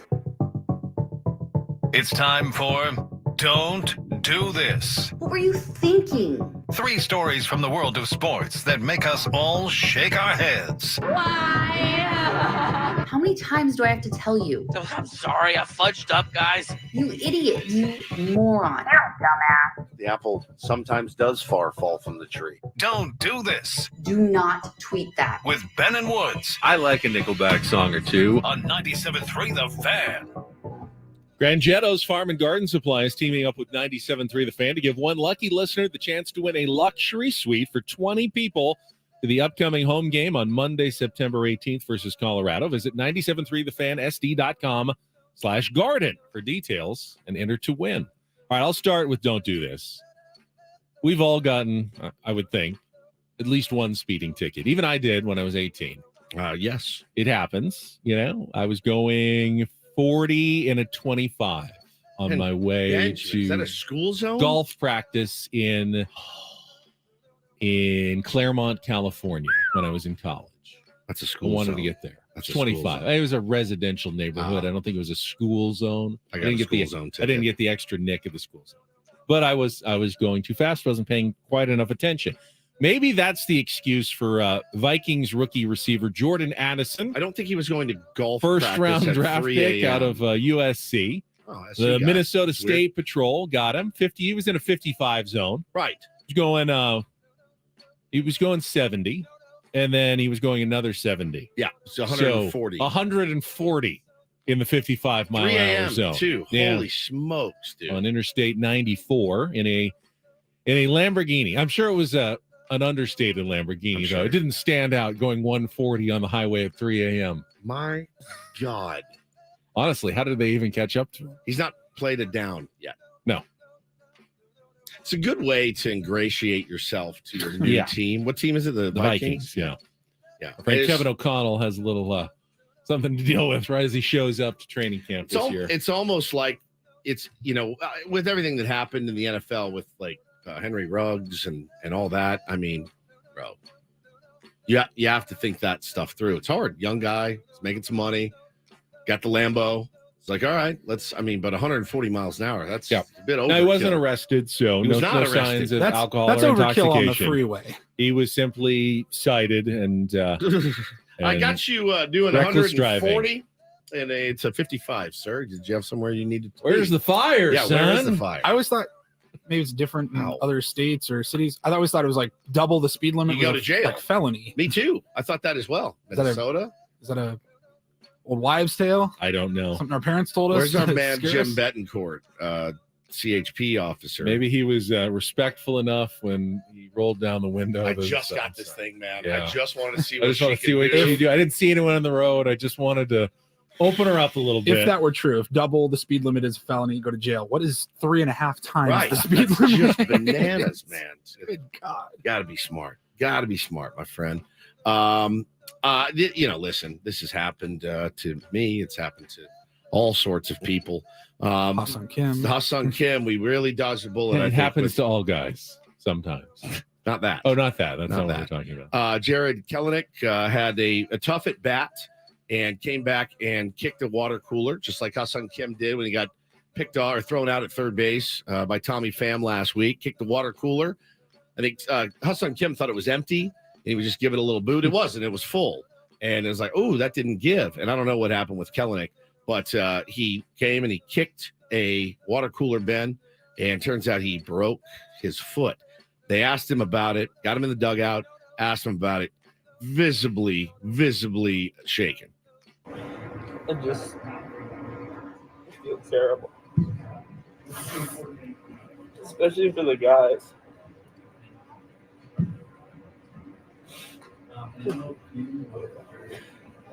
I let the emotions get the best of me, and I let them down, and take full responsibility for it. It's on me. It just can't happen. I would like to see that level of contrition from Ben when he goes on vacation and leaves Paul and I here dying, like right around the trade deadline or after the All-Star game, when there's literally nothing to talk about. That's what I want. I would like Woods to recognize when he'd like to see a little more eyewash frustration from players. That's what can happen. Bad things can happen when you show some emotion. Look like you're mad out there about striking out. I know. All right, I'll concede if you concede for leaving me and Paulie several times a year. Yeah, always at the most inopportune time. Probably got third vacation. You coming never up in a think couple there's an weeks. opportune time to go on vacation. Today would have been okay. Really? Today would have been okay with you? Yeah, absolutely. All right, see you later. Yeah, I mean, enjoy fine. Comic-Con after the show. I'll see you at Comic-Con. Oh, so I still have to go to Comic-Con. Yeah, 100%. Great. You were the one that wanted to go. I didn't even want to go. All right, finally a little do this on a Friday. DD mega doo-doo. And this just comes from my belief that no one should have to hide who they are, their true selves at work. Jacksonville Jaguars assistant strength and conditioning coach Kevin Maxson yesterday became the first male coach in major American men's professional sports to publicly come out as gay. Did it with the website and magazine outsports.com. He's strength and conditioning conditioning coach for the Jaguars. He's been there for, I think this is his third or fourth season going on with the team. Very well liked. Got a ton of support awesome, when he came out from ownership, other players, people around the NFL. And hopefully that's it, and everyone goes on and continues to respect him and let him live his life. But he doesn't have to feel like Unfortunately, I it can't won't be be myself when I'm at work. And I hate that this is a story. I hate that this is the number one story on ESPN right now, because he's going to now, like Michael Sam was for the Rams. He was the gay NFL player. Right. Why can't he just be the NFL player? He's going to be the gay strength and conditioning coach. Right. Why can't he just be the Jaguars strength and conditioning coach? Well, maybe, it's always hard to be the first of something, first coach, but maybe there will be less. I think it's notable because he should be noted for being courageous to do this and, of course, be himself. But maybe there won't be a ton of after this. It's just, oh yeah, well, whatever. Yeah, go forward. No doubt about it. Good for him. I'm sure NFL fans will act I remember Carl Nassib was his first active player. It's not in like that's true. You don't in your hear face all much the about time. Carl He's still Nassib. playing. Yeah. He's with the Raiders? Raiders. He was with the Raiders, I think. May have been released at some point, but I think that was a playing thing. Where did he go? I think he's been around and just doing his NFL career, and you're not hearing stories about it, which is the way it should be. That's don't and do this for a Friday. Bucks last year. That was Don't Do This with Ben and Woods on 97.3 The Fan. All right, our friend Craig Elston is going to join us. Crossing Streams TV recommendations for a Friday, and I have watched the first 2 episodes of the show he's going to talk about. I got one for Craig too. I'm hooked. I'm all in. So, and Woodsy's got one for Craig as well. So we will be joined by Craig Elston coming up next on San Diego's #1 sports station, 97.3 The Fan.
Sour on 97.3 The Fan is brought to you by Cars.com. Whether you're looking for the perfect summer road trip car or something you can zip around in, visit Cars.com today. They have over 2 million cars for your 2 million summer possibilities. Head to Cars.com, check out the possibilities. Cars.com, where to next? The reason we do Crossing Streams is because there are like 2 million possibilities of things you can watch tonight. And it's so hard to sort through it all. And I don't want to waste my time on a bad show when I know there's 15 good shows waiting. So I consider this to be one of the most important public services performed on radio. I agree. Each week. 100%. And we get to talk Padres baseball with our pal Craig. And I've got a recommendation for Craig as well. He might have mentioned, I can't remember, but are you there? He is, Craig? but he is going to be there when we get back from traffic. We have to do traffic here. On 97. And I knew that. Did you know that? I knew that. I don't think you did. Yeah, I don't think you did. I don't think you did. I did. Let's do traffic. From the Premier Kia of Carlsbad Traffic Center, part of the Premier Auto family, here's Kelly Tannick. Start to see the usual slowing in the usual spots, guys, but no major problems, except southbound side of the 805 before Palm Avenue. I kind of got to question the mentality of somebody who drops a stroller in lanes. Right there in middle lanes, watch out for it. Fortunately, it's empty stroller, south 805, right before Palm Avenue. Going to get busy as the day progresses, guys. Opening day, Del Mar races. Gates open at 11:30, first post 2 o'clock. That coastline ride is going to be feeling it both directions later today. Also, a little thing called Comic-Con going through Sunday. Yeah, Harbor Drive in front of the convention center is closed to all but foot traffic between First Avenue and Park Boulevard. And just be extra careful if you're driving around the Gas Lamp, East Village. A lot of pedestrians, a lot of characters, so just pay extra attention. Let's keep everyone safe out there. I'm Kelly Danick with Fennerwood, San Diego's #1 sports station, 97.3 The Fan. Clearly, Kelly Danick has never tried to fold up a massive double stroller and put it safely and securely in the back of your car. It is almost impossible to do. Almost. How did it get out of the car onto the freeway? It the latch probably wasn't shut all the way because you can't jam it in there. Yeah. Take a Cadillac, fold it in half, and then try to jam it in your trunk, and that's what you get with the double Bob stroller, as many of you parents out there know. My God, damn near throw my back out every time. Hey, Gregor. Good morning, guys. Good to hear from you. Good to hear from you, my friend. We were a little dicey connection as usual right now, but I'm a little nervous. First of all, why don't you tell us you've got a new avenue where we can enjoy more Craig Elston that exists. I need more Craig in me. Absolutely. Well, have you guys played Immaculate Grid? Yes, we talked about it last week a little bit. Very bad at it, but I still enjoy it. So the baseball game that's sweeping the nation and just a couple weeks ago got purchased by Sports Reference, right? In fact, yesterday they debuted a football grid to go with the daily baseball grid. And this is one of those games that's just, taking an explosive hold within the sports community. Just a week ago, New York Times wrote about it. The Athletic wrote about it. And baseball geeks like myself and the friends I've been growing up with, we finish the grid in the morning and then take a quick screenshot of it and start passing it around, inside our Padres Hot Tub Banter channel. And one of the places that my grid went was to my longtime, 33 years now, baseball friend, Joe Sheehan, who we knew each other back from playing Stratomatic tournaments out of high school and college. We've had him on. He's fantastic. He and I have been. What's that? He's fantastic. We've had Joe on. He's great. But not going to find many smarter baseball guys than that guy. 100%. So what we've created now as a new daily morning podcast is Immaculate Talk. And it's designed to be a perfect short complement to your Immaculate Grid. So each morning, Joe and I spend about 20 to 25 minutes going through each of the 9 squares of the grid and giving our picks and talking about some of the great players that have come by, maybe some of our sicko picks, some of the unknown guys, go down a statistical rabbit hole. Yeah, Craig, hang on. We're going to switch to a phone Craig, call. it's my Paul's fault. going to call you. It's my fault. Yeah, we're a little. The stream is just the computer's fault. Just a little. Is it our computer? Wonky. It's on our computer. Can we get that fixed around here? Because too many guests. Yeah, I mean, I love the stream and the video, but too many guests end up choppy, and it's one of the reasons why I was not able to do the show from Catalina. Because we can't do that for 4 hours. It's absolutely one of the reasons lying turd. why I could not do the show on vacation. That and the equipment that it was sent with did not work. Right, So I had double the reason that I couldn't do the show with you. And that's why we need to get that fixed up. Get that cleaned up. I agree. All right, so Joe Sheehan, Craig Elston doing their immaculate talk on the immaculate grid each day. It's like doing the crossword puzzle together. It's always fun when you have someone to talk about and like, hey, what did you get for this answer? And what did you get? And you can kind of compare notes. And they're just basically doing that with each other, and you can listen to it. I wish I was better. Day. Yeah, I'm not. It's I'm hard. Not great. It is very hard. My brain doesn't work that way, as you know. Yours does. A little bit. Yeah. A little bit. It's hard though. The one thing that I like remembering like guys' numbers. That's not part of the immaculate grid, but I cannot remember what number a guy wore. It's not something that connects in my brain. Do we get Craig back now? All right, let's. Hopefully, I'm connected. Yeah, am I connected in your brain? Yeah, you're connected. Yeah, really good. 619 Sports is your number. I always remember that one. Fair enough. So yeah, guys, Immaculate Talk available wherever you get your podcasts, including Odyssey, Apple Podcasts, Google Play, Ask Alexa, all of that. And yeah, it's just about a 20-25 minute show Monday through Friday. So finish the grid, listen to Immaculate Talk. Craig, have you seen The League yet? Not the FX show about fantasy football. Okay, because that's exactly what I thought you meant. So, no, great show, by the way. Yeah, good show. This is a documentary that was produced by Questlove, and it's about the Negro Leagues, and it is unbelievable. The interviews with Satchel Paige, he really did. He really did used to call in his infielders to kneel around the mound while he would strike out the side. That's a real thing that happened, confirmed. They talk about Rube Foster, who was kind of the architect, one of the most brilliant baseball minds of all time, and how integration it was morally what they all wanted, but it absolutely crushed their business model. Morally it was the right thing to do, and that was their goal. But then when it started integrating, it crushed the Negro Leagues. It is riveting. And the players, they talk about the style of baseball. Craig, you will absolutely love it. Now, I did rent it. It cost me $6.99, by the way, on iTunes or whatever, but it's worth every penny of the $7. It is so brilliantly done. Outstanding. And yeah, it looks like it's playing in some cinemas around town as well. I see one on Market Street, Digital Gym Cinema. So absolutely something that I'm going to check out because big fan of Questlove. Big fan of what he's done, not only obviously musically, but in the documentary. Summer of Soul. Thank you. I was just trying to dig out of my head the documentary from last year, Summer of Soul. So can you imagine the media cycle? If, say, Spencer Strider had the Braves infielders all sit down around the mound while he struck out the side. I mean, imagine it.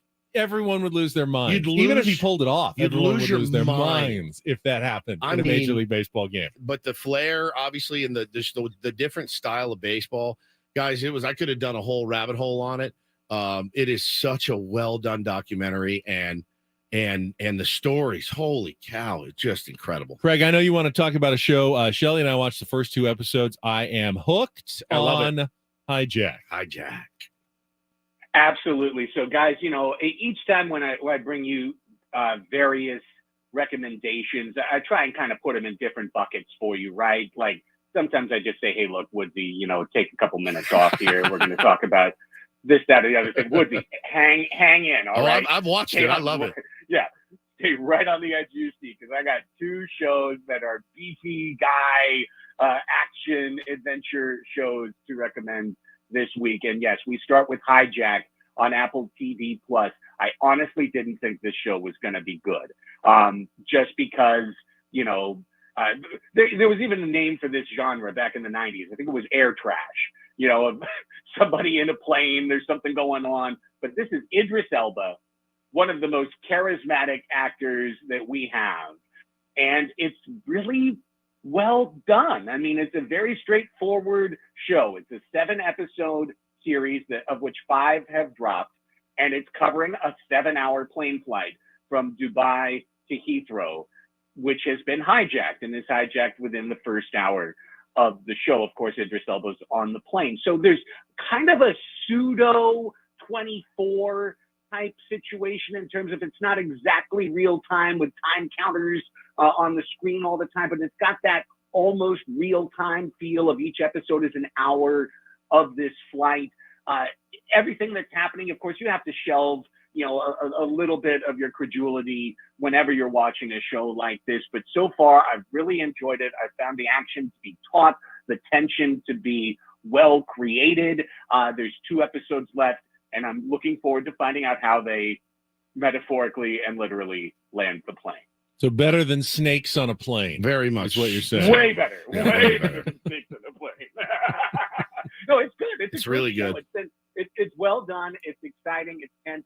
And in that sense, it's fun, right? Like, I don't think about fun plane hijackings, but in the sense of it's an action adventure. What's Idris Elba going to do? It's a fun watch that each week I've been looking forward to. All right. And do you have a bonus pick for us as well this week? I do, and it's honestly one of my favorite shows of all time, which just came back on Wednesday in a new form. We're talking about Justified, City Primeval. First 2 episodes aired on FX on Wednesday and are available to stream on Hulu. I'll say to begin, if you've never watched Justified, the original show from the early 2010s, boom, there's my recommendation for you. Go to Hulu. One of the most rewatchable shows of all time. I think I've watched it front to back 3 different times. Justified City Primeval picks up a few years later. We're back with Deputy Marshal Raylan Givens, played by Timothy Oliphant, who gets swept into a crime situation up in Detroit. So whereas before it was always Raylan Givens back in his home area, Harlan County in Kentucky, and kind of you can't get a big fish out of a small pond. That was always the feel of Justified. This is more of fish out of water. Raylan Givens, who was always a little bit above and beyond the law. How does that play post George Floyd? It's explored in the show. And Timothy Oliphant stars his daughter, actually, plays the daughter of Raylan Givens on the show. So he's got that going for him. First 2 episodes are out. Look, I absolutely love Justified. I love Oliphant. I love this show. And there's nothing about it that's bad. Go check it out. It's great stuff. We got a couple minutes left, Craig, before we're going to jump on with the skipper, Bob Melvin. So for you, I'm sure you guys have been kicking it around on Hot Tub as well. Where do you stand right now as far as what you need to see over the next couple of weeks until the deadline gets here? Are you you know what, let's throw our cards on the table, go all in? Or are you ready to kind of punt and reload? So I think we're in a playoff right now. I think we're in a play-in tournament right now for the Padres. And I'm just so sure that they're going to win 2 out of 3 in Detroit and obnoxiously come home 5-5. Right. On this road. Of course. And just define and solve nothing. In the old 80s Lost Boys soundtrack, all right, I still believe, okay? And there's a part of me that still believes in this team. Yep. And there's just no reason cards for the next 9 days. You've got to get through these 3 series.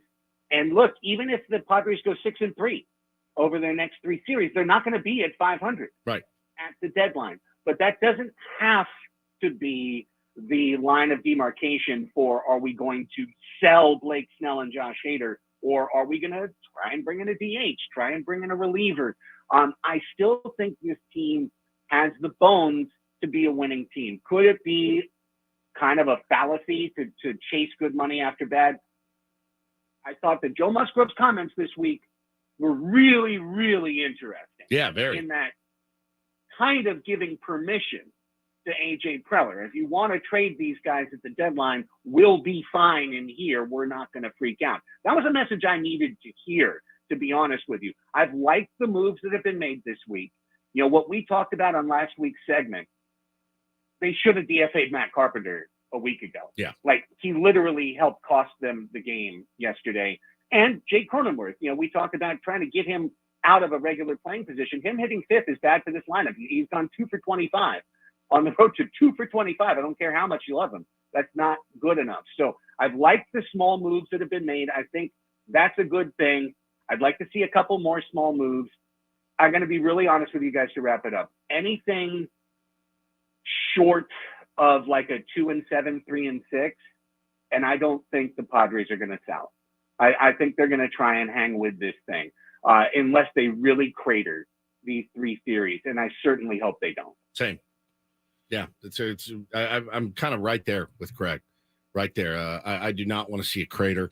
And if they do end up selling, I still don't want to see a crater. I think it's very much a sliding scale. I mean, they go 9-1, they get much more aggressive. They go 6-4. Well, it's more of maybe a stand pat, but you don't want to invest a ton of prospects.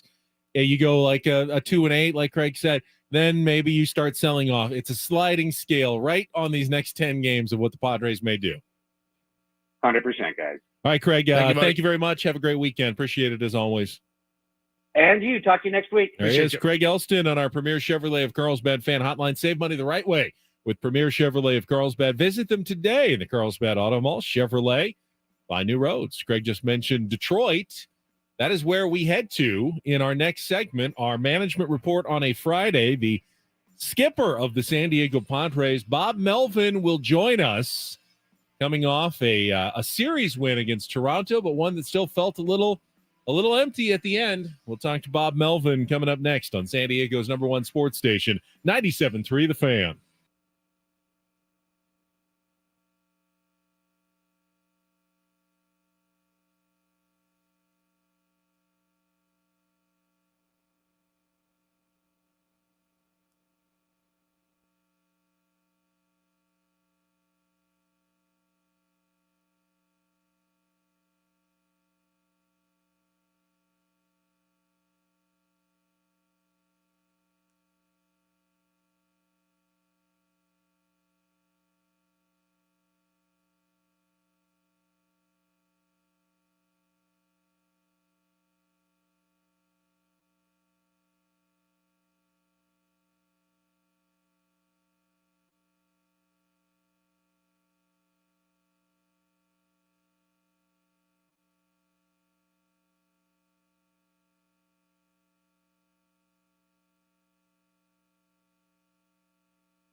All right, we are halfway home on a Friday. Ben and Woods, 97.3 The Fan. Excited for the management report this morning. Been too long since we've caught up with the skipper.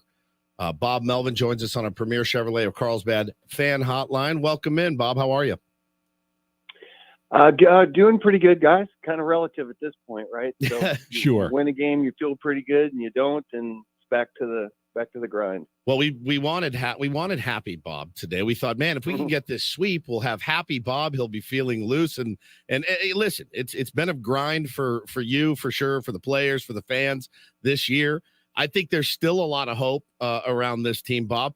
Number one question I wanted to ask you is, how hopeful are you? How do you feel your temperature on your squad right now?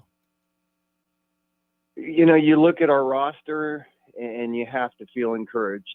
So it hasn't been smooth. We're not in a position that we'd want to be right now. Every game feels like it's kind of the last game at this point, but we put ourselves in that position. So there's still a lot out there for us. You know, if we go on a run and we play well here, I don't know how many games are left. We still have an opportunity, and I think that's the way we're looking at it right now. But a little different in that every game you play, like you know, leaving that series against a good team in Toronto, you win 2 out of 3 at their place. You'd like to feel good about it, but it just feels like every game now is one that we kind of need to win. That's a good point. We were talking about earlier. It's tough to fairly evaluate your team because, as you said, taking 2 of 3 on the road against a playoff contender from a tough division like the Blue Jays is an unquestionable win for a baseball team, yet always feels like it's just not quite enough for what you need right now to get back into it. I want to talk about yesterday's game a little bit, Bob.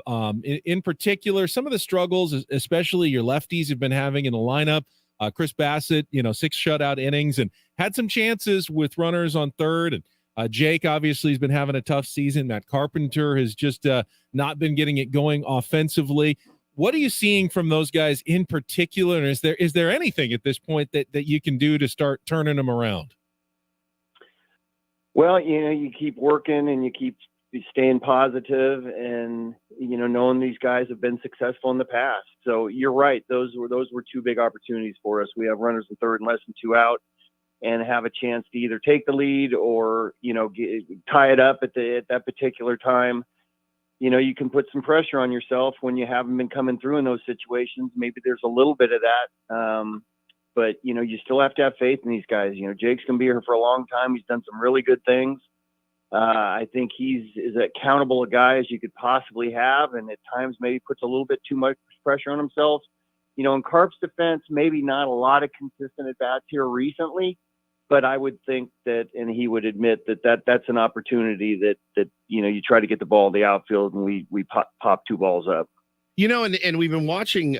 It's been odd this year. Talking to the skipper, Bob Melvin, here on Ben and Woods this morning. So you obviously, I'm sure you're tired of hearing the phrase "runners in scoring position." That was such an issue for a while, and then for a while it wasn't, and things really started to click. Well, then that's kind of where the bullpen. It's you plug one hole, the next hole pops up. As far as the bullpen goes, you see what Luis Garcia has, right? And the stuff yesterday looked good. He gave up a home run to a home run hitter. For you, how do you decide when you're going to try to get him going? Was yesterday one of those opportunities where you thought, it's fairly high leverage right here, down 1-0. Let's see what he's made of? Well, look, you have to look at, where the bullpen. We were trying to stay away from Nick Martinez yesterday. We really didn't want to have to use Suarez in a game that we were down. If we tie it, it's probably a different situation. He's in the game. Maybe we're looking at the 8th. So, the alternatives are what you're looking at. We're with Jacob. We're kind of getting there. We're seeing a lot more out of him. He's had some success. We're trying to spoon feed him and get him some opportunities to where we can evaluate him. Luis is a guy that was big for us last year. Obviously, it's been a struggle for him this year. Recently, he's had some good outings. He's had some bad outings, and he gave up another home run. So, it's probably a little different situation if we're in a tie or ahead, obviously, at that point. But, you have to factor in where you are in the game, what you have coming up the next day too, and give us some opportunities. Obviously, gave up a home run there. Talking to Padres manager Bob Melvin here on Ben and Woods, and some comments this week from a couple of your starting pitchers about the trade deadline. Joe Musgrove saying, "Hey, we're gonna fight no matter what happens, whether guys get traded or not." Blake Snell mentioned that he doesn't want to go anywhere. He wants to stay and is hoping to ride it out here with the Padres. As the manager, how much attention do you have to pay to the emotions of the clubhouse at a time like this in the season? Or is that something that you just allow players inside the clubhouse to handle? Well, you have to be aware of it, right? So I think everybody as a group understands where we are as a team and, where we are in the season. So it's up to us if guys want to be here and we want to keep moving forward with the roster that we have to win some games and be successful. So I think our job is to go out there and expect to win every day and do the best we can so everybody does stick around. I like our team here, whether we add or not. I still think we have enough here to accomplish where we want to go. So until something happens, that's the way we have to look at it and keep positive and, keep our nose to the grindstone and each and every day expect to win. Is it tough for you, talking about Melvin here on Ben and Woods this morning, is it tough for you when you got a guy like Ha-Seong Kim, and I know you said after the game, yeah, I mean, he played a ton. He's played a lot of games in a row. Wanted to give him a day yesterday.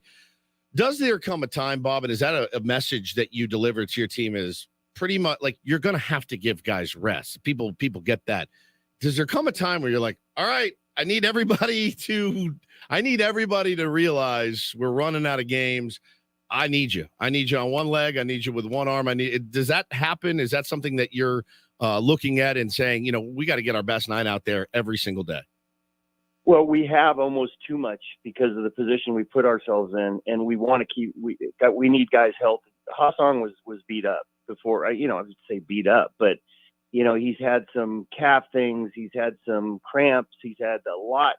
Philadelphia was a really tough series for him in playing, 4 games in 3 days and the heat and everything. And, you have to understand that you have a 26-man roster and to be successful, you have to use everybody. And that means keeping guys fresh and keeping guys healthy. So I think we were at a point yesterday on the turf too, that he needed a day. Now we had to bring him in the game late in the game. I didn't really want to have to do that, but we were in a position to have to try to go after it.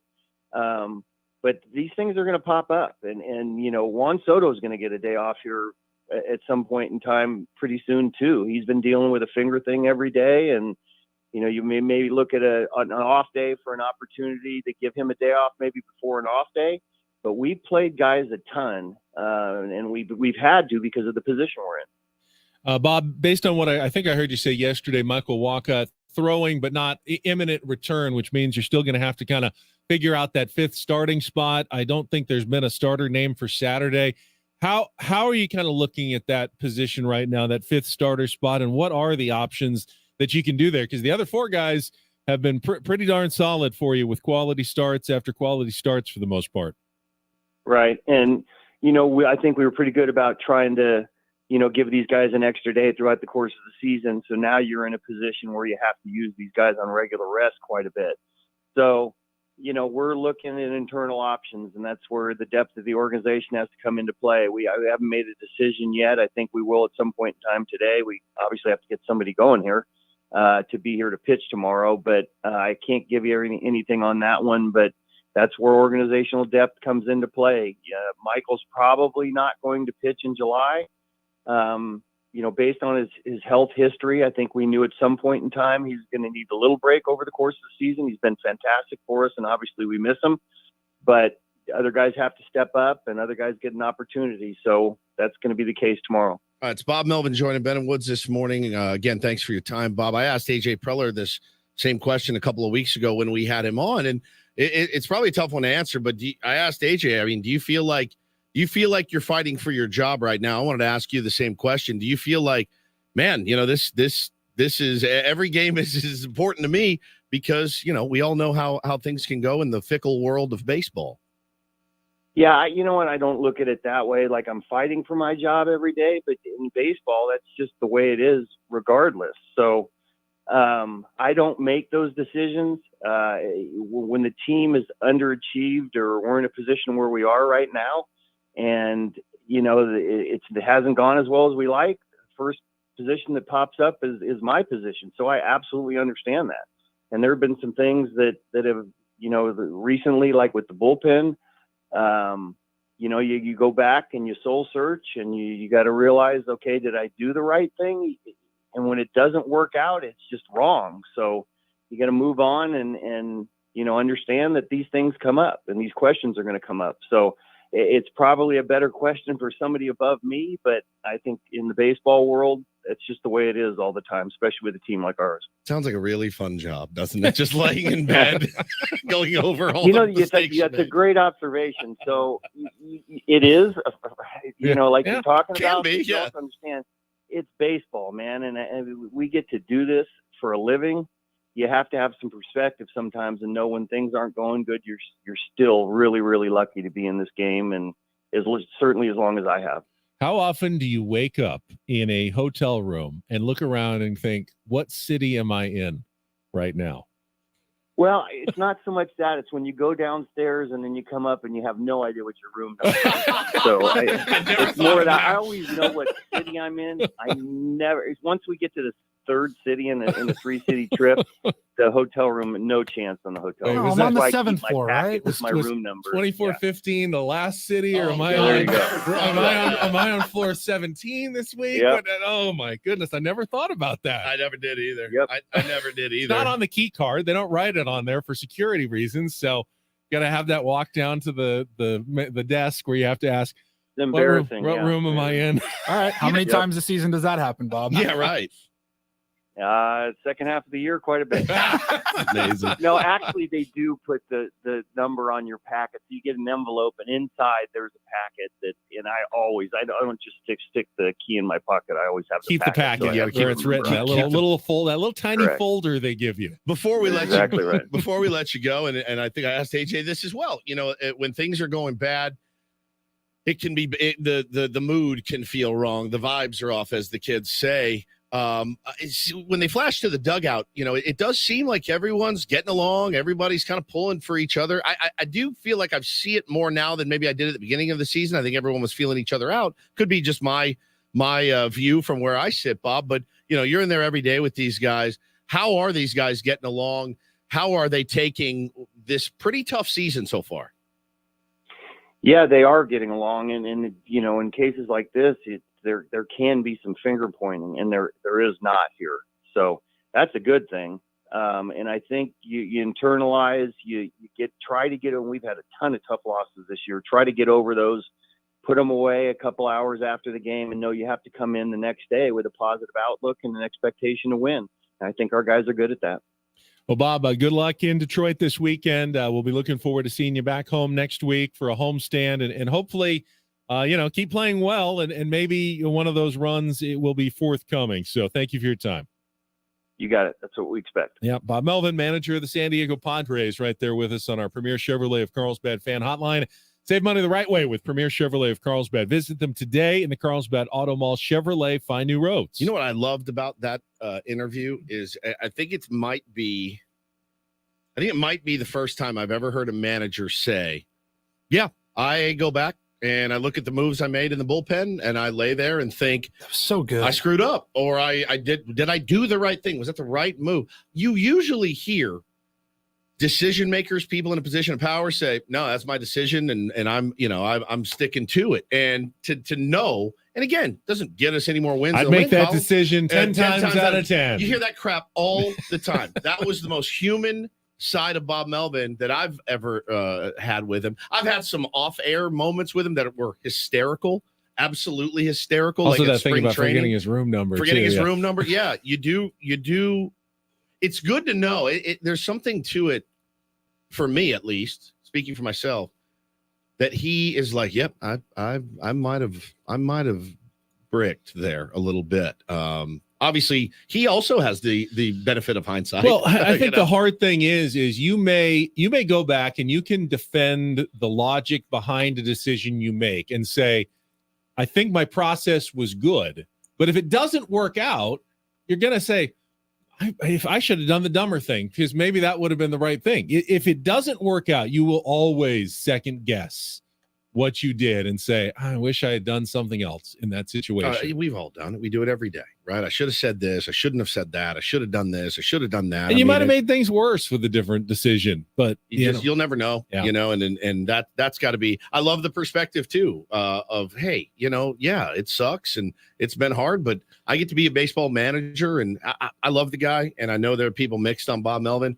I would absolutely run for a wall to play with that guy. All right, let's take a timeout. I think I have a good idea of who is going to start tomorrow's Padres game, just based on what Bob Melvin is reading between the lines of what he said. Do you have your tea leaves out? I have my tea leaves out. No, the tea leaves are out. It's been a and minute. Bob said they haven't even made a final decision, but I will put together a little evidence for you and give you my prediction for tomorrow's starter. Maybe a fresh face joining the Padres. Coming up next on San Diego's #1 sports station, let's check traffic right now on 97.3 The Fan.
I wanted to ask you the same question. Do you feel like, man, this is every game is important to me because, we all know how things can go in the fickle world of baseball. Yeah, you know what? I don't look at it that way. Like I'm fighting for my job every day, but in baseball, that's just the way it is regardless. So I don't make those decisions. The team is underachieved or we're in a position where we are right now.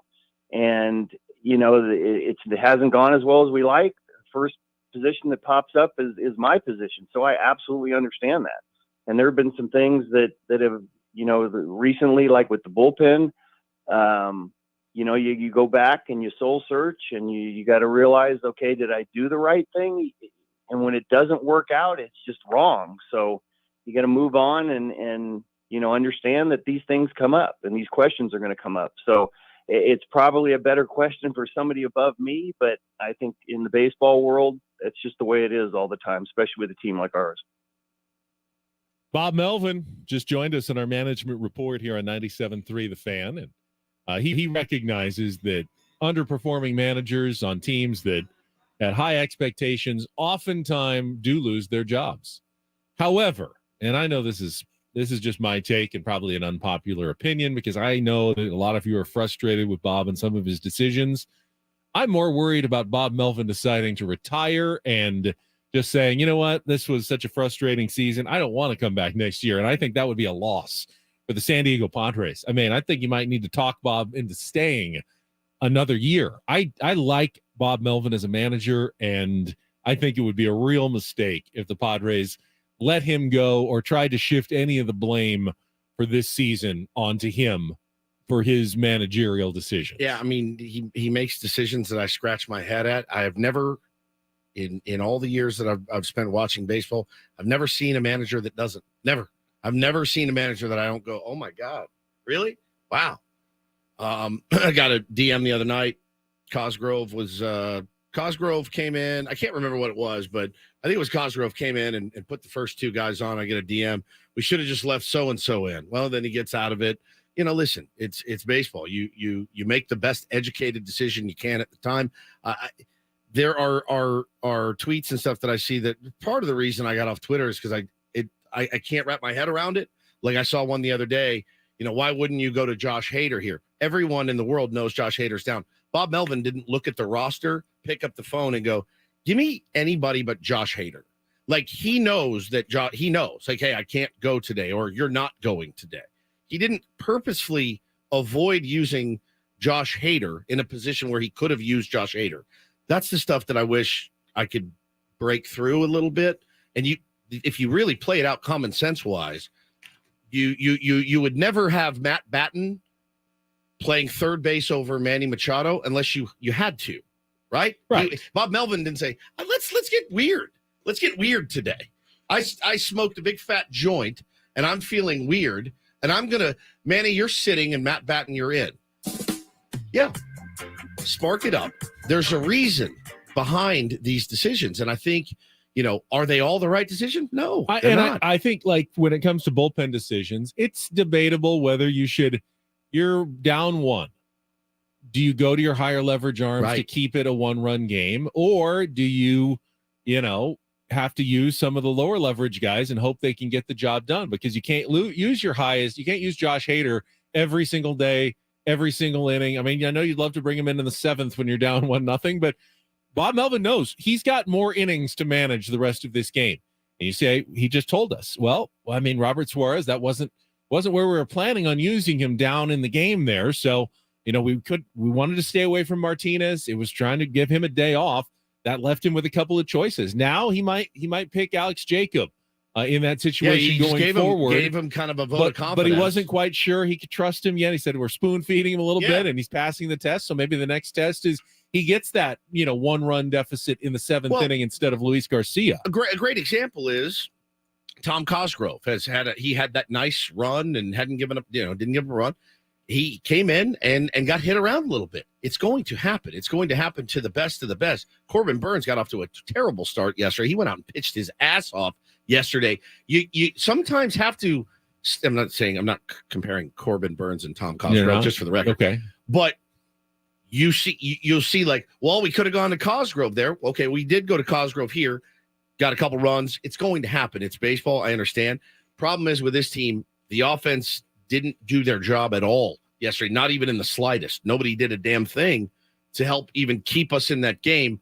Does it really matter when you score 0 runs? And the other night last week when we had an 8-1 lead going into the 9th inning, do you think that there was one bone or molecule in his body that said, "Ooh, love to get Hader in this game, 8-1. This would be great"? No, but Luis Garcia came in and imploded, and next thing you know, you got the tying run on deck, and you have to win that baseball game, a leading 8-1 in the 9th. That should be a no-brainer. You have to make decisions sometimes that aren't according to plan, but if the offense does its job this season, we're not sitting here in this predicament at all. And frankly, if the front office, did their job better, we wouldn't be sitting in this predicament right now. Let me do a little reading of the tea leaves, as you said, and try to figure out who's starting the game for the Padres tomorrow based on what Bob said. And Bob even said, we haven't made a final decision. We have to make it today. But he also couched that by saying we're going to have to rely on our organizational depth, and we probably have to get someone here to start the game tomorrow, which makes me think we're going to see someone new, possibly reaching down into that depth, maybe even to Double-A, to find a starting pitcher. And if this isn't the time for Jackson Wolf to possibly make his major league debut, Woods, he has made 3 starts in July. He has not given up more than 1 run in any of them. His ERA for the month is 1.5. His whip for the season has gone down to 0.99. He's given up less than 1 base runner per inning at Double-A. His last start was on July 15th. So he did not start a game yesterday, or I don't know if he is planning to start today, but if he doesn't, my guess is there's a good chance that he could get on a plane headed to Detroit and could be the guy. Now, they'd have to add him to the 40-man roster.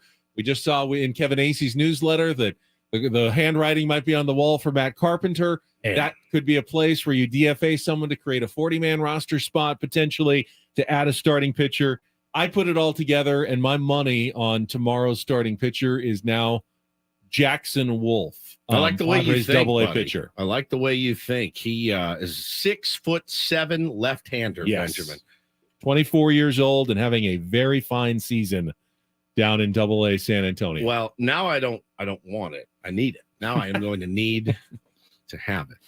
AJ Caswell is a write-up he did on Jackson Wolf earlier in the year. Says, despite the size, he's not a velocity monster.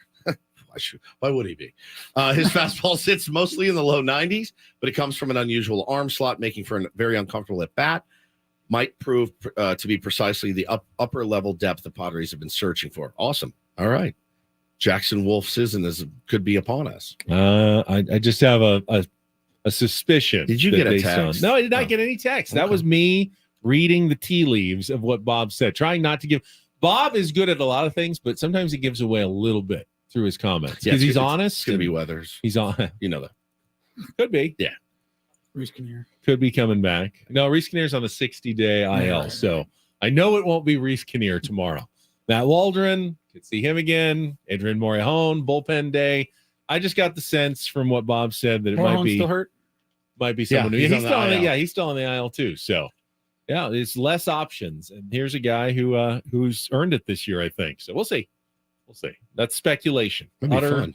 Utter speculation on my part. All right, let's take take a break. We need to hear from Padres fans out there. Phone lines are open here. You heard Bob Melvin. Maybe you disagree with me and you think that he needs to go and doesn't need to stay. 833-288-0973. Give us a call, 833-288-0973. And we're going to give away some Padres tickets coming up as well. So stay tuned for that on San Diego's #1 sports station, 97.3 The Fan.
Padres fans, interesting stuff from Bob Melvin. Was not in a sour mood, certainly. Not at all.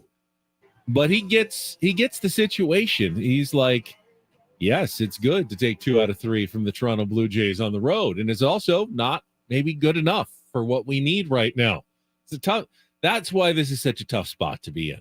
They have gotten to the point where playing good baseball is now not good enough. Yeah, I mean, they've gotten to the point where, we come on here Monday and say, hey, you got to take 2 or 3 from Toronto. They're like, okay, no problem, done.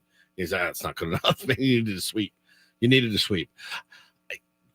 Offense did not show up yesterday at all, and not even in the slightest. You didn't score 1 run. I don't care how they won the game the day before with the offense being a little stagnant that game as well. Barrios is a good pitcher, and you got the job done, man. A broken bat fister by Manny Machado, hardly know her, but gets the job done, and you take the first 2 games of the series. I don't care how you got there. I don't care if it's a wild pitch, a walk-off, a balk. I couldn't care less. I just want the wins. And, we said that's what they needed to do. They did it. And even I'm still like, damn it, should have swept. That's how they're going to get back in it. They need to start sweeping series. You got to stack some wins. I see some calls coming in, 833-288-0973. Please be patient. We will get to you if you just let it ring for a little bit. Paulie will put you on hold, and we're going to get some calls here coming up on 97.3 The Fan. If you had asked me, like at the beginning of the season, what I was expecting from the Padres, they're going to be a good team. They're probably very much in a pennant chase at this point of the year. But this 10-game road trip, that's one where you go 5-5 on an East Coast 3-city 10-game road trip.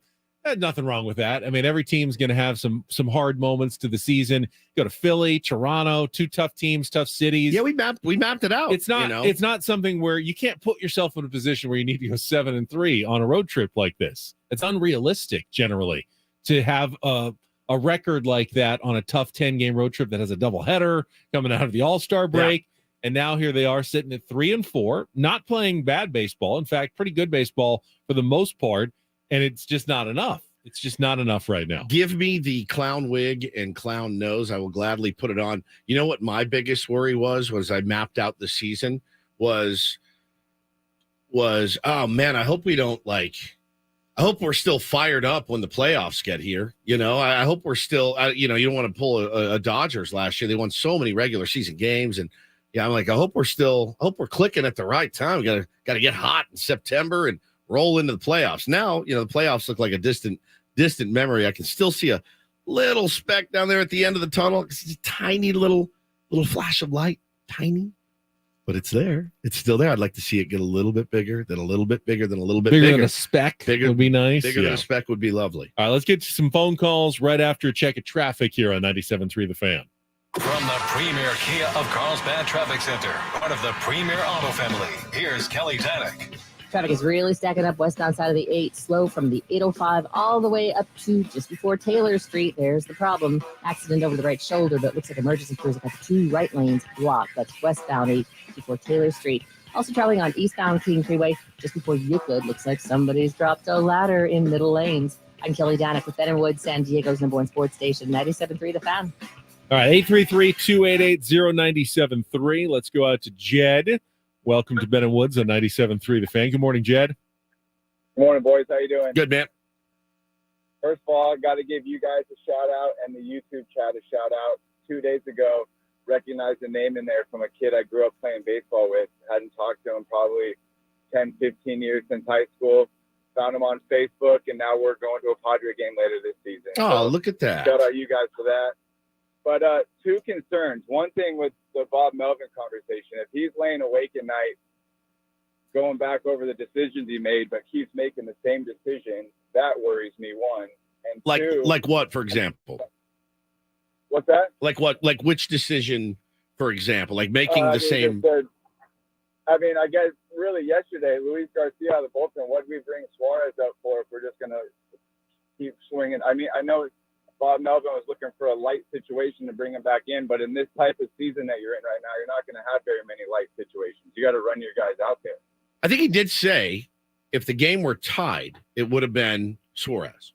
That's he actually went the other way. They were looking for more of a hold situation. Yeah. They wanted him in even a higher leverage spot. But that's the story of this season. We save our guys for the end, and then we get to the end and we don't have our guys. That's what's going to happen with the whole team. We're going to save our guys for this World Series. It's never going to happen, and then we're going to lose everybody. And That's I agree. the issue with this team. I agree with you. I thought the same thing when they brought Garcia in yesterday. I did. He struck out the first guy he faced. I'm like, oh, right. Look at this guy.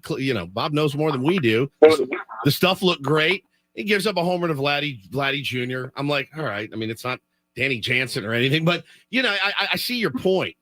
But at some point, the guys have to be better. The guys have to do their job. What Jed as is well. arguing for is, hey, you don't know whether you're still going to have a chance later. So use your better guys, when you have that opportunity. I screamed at Bob Melvin in the playoffs last year when he didn't bring in Josh Hader. Sure. 3 straight games. What are you waiting for? Well, you ended up not ever getting to use him, and that frustrated me. However, I will say we've seen situations like when the Padres are on the road and it's the 9th inning and it's tied, and he goes to Hader, even though the best case scenario, they're still going to have an extra inning to cover. What happened? Well, Hader got him to extra innings, and Nobody got a hit then for they 4 lost. innings. But then they lost in extra innings because they didn't have someone to close out the win in extra innings because they had used their closer already. They went to the guy and he was left and he didn't have anyone after that.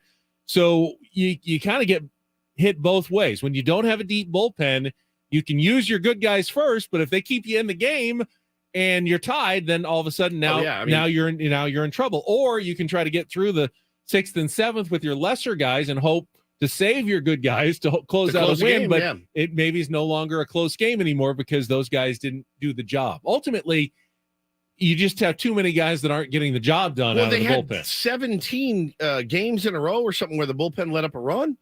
I mean, who in the world can manage a bullpen like that?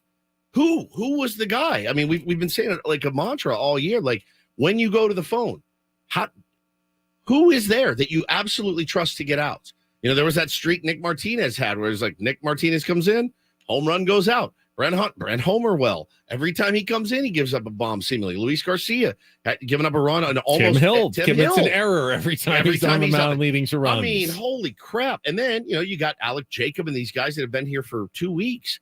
Those are the guys you want to put in. I don't know that we know how hard that gig is. I mean, listen, that's what he's paid to do. But those guys in the bullpen, you know what they're paid to do?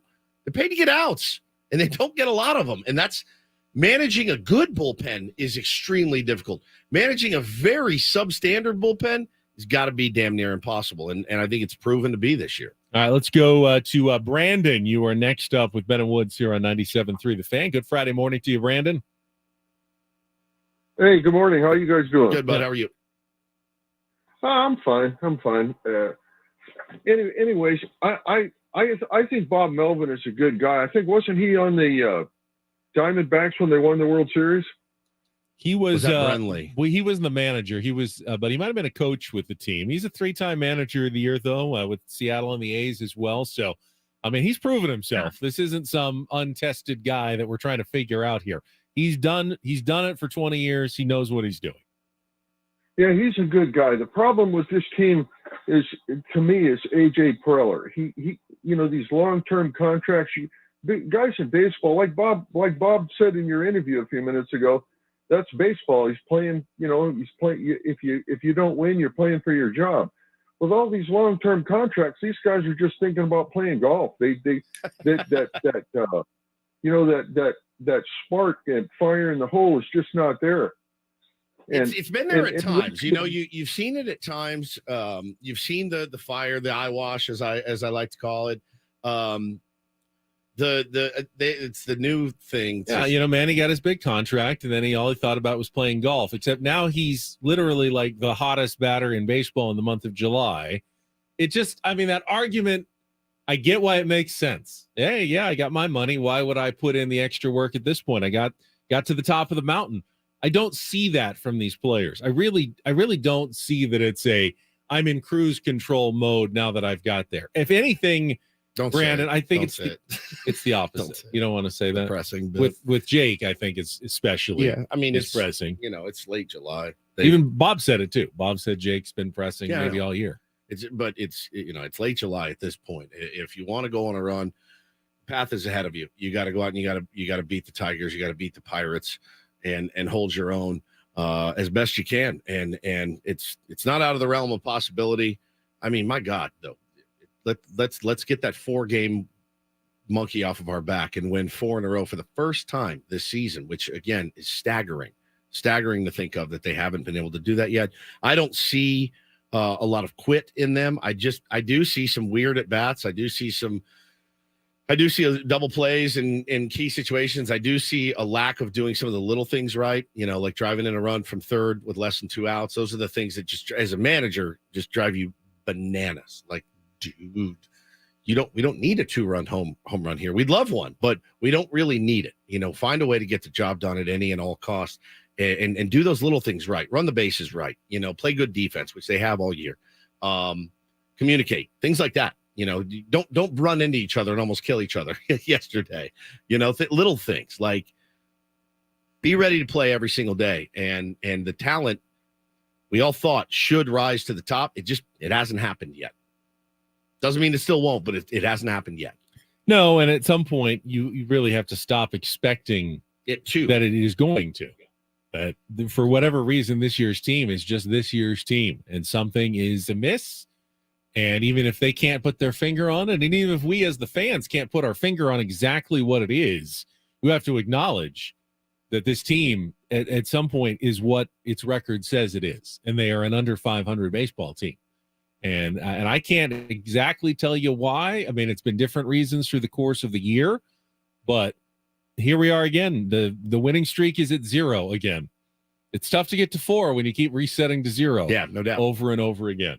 Let's see. 833-288-0973. As I mentioned, we got some Padres tickets. We're going to give those away coming up after the Reindl Report. So be tuned in around 9:15 to 9:20 for your opportunity to win a pair of tickets to the Padres game on Monday. Happens to be Yu Darvish bobblehead night on Monday as well against the Pittsburgh Pirates coming to town.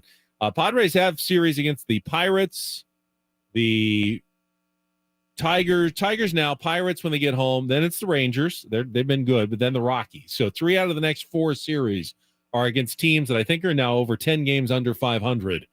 You have to make some hay. And we've been saying it all year long. You got to beat up on these teams. And the Padres have won some series, but they've never really stepped on anyone. Maybe the Angels. They did the one time, got the Angels in town at a good point, and they stepped on them and got the sweep, but then went right back and lost the first game of that Mets series. So got to step on some of these teams going forward beginning today against the Detroit Tigers. 3 against the Tigers, 3 against the Pirates. That's the season, right?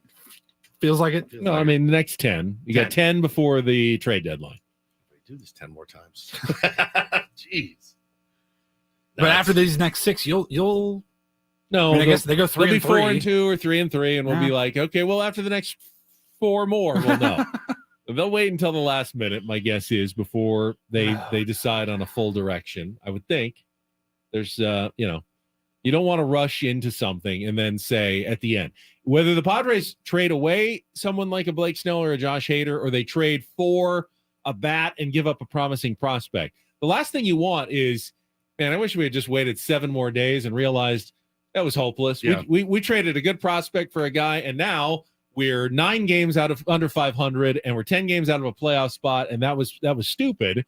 Or you could trade Josh Hader tomorrow and Blake Snell, and then they win 5 or 6 in a row, and man, we should have added pieces. So why would you make a move now when there's a good chance you may regret it in a week? Wait until the deadline's the deadline for a reason, and you want to push up pretty close to that, I would say, before get as much information as you can before making a decision as to which direction you want your team to go in the last couple of months. I mean, if you've ever played cards with me or done really anything with me, my mind and body tell me to lean towards, okay, man, tomorrow's not promised to anybody. Let's go. Figure it out later. Let's go. Let's add an arm. Let's add a left-handed, first baseman, somebody with some pop. Let's go. Let's see what we got. Let's see if that inspires the team. That's kind of how I live my life. Padre fans for too long have said, well, you know what? Let's live for next year. And I understand the long-term health of the franchise, and we want to be around talking about this team for a long time, certainly. But my gut tells me you just kind of have to. But you make enough of these win now don't worry about the future moves. Then you're screwed. And you get into this position where all of a sudden you need depth in your organization. Like now. You don't have it because you've been making these moves. Hey, don't worry about tomorrow. We've got a chance to win today. So we trade away some of that depth. And now when you need it, and the Padres have needed it, you don't have it. It's the catch-22. I don't disagree with you. Padres are in win-now mode. You try to win now, but they're hurting their chances of winning now by being in win-now mode, by trading away some of the guys, the pieces that could be the depth that they would have needed this year to help them weather some of these down periods. One thing I realized, if you're in win-now mode, the most important part of that is winning. Now. Winning now. That is, it's actually, to make that philosophy work, it's actually paramount that it does actually work. So, because if you lose in win-now mode, we are in win-now mode, but we lose a lot. Yeah, and now if you're in lose-now mode and you're winning a lot, it can That's also not be good a problem. either. Yeah. The Giants had that problem a couple of years ago Yeah, when they were in lose-now mode, and they won 107 games, and it just totally messed up their plan for everything. Stupid game. It is. All right, we have 1 hour remaining, a round report with some headlines. Finally, Dan Snyder is out of the NFL, not a second too soon, and Padre ticket giveaway ahead on 97.3 The Fan.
got a lot going on right now. Summer, busy, lots of things going on. Not just here in San Diego either, although San Diego is also quite busy with massively busy. First day, opening day of the races, Comic-Con happening right now. You got visitors in town, beaches, traffic is busy, but the World Cup is underway. Team USA plays their first game tonight, San Diego time, against Vietnam at 6 p.m.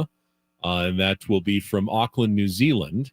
And then this weekend is also induction ceremony weekend in Cooperstown Woods. You have Fred McGriff and Scott Rowland being inducted into the National Baseball Hall of Fame. Ceremonies going on all weekend, with Sunday the big day when they get up in front of everybody out there on the lawn and give their speeches in Cooperstown. Who's going in? McGriff and Rowland.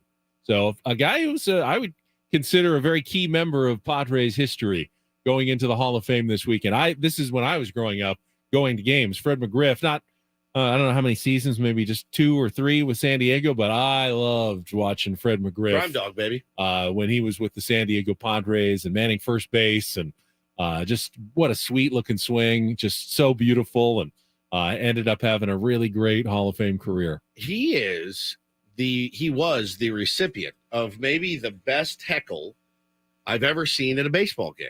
I was at the old Arlington Stadium. I was probably 12 or 13. I believe he was playing for the Toronto Blue Jays at the time. He was having a very rough start to his July. And I was there with my friend Kevin.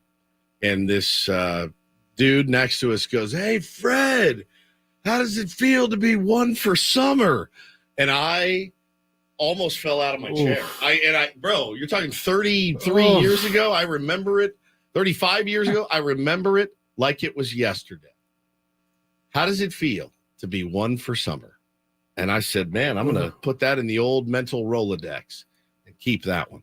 And honestly, he was fine. He fought his way out of it. Clearly, he's in the Hall of Fame now. Scott Rowland's an interesting case as well. Had a very good career, obviously, Hall of Fame career, 70 WAR player.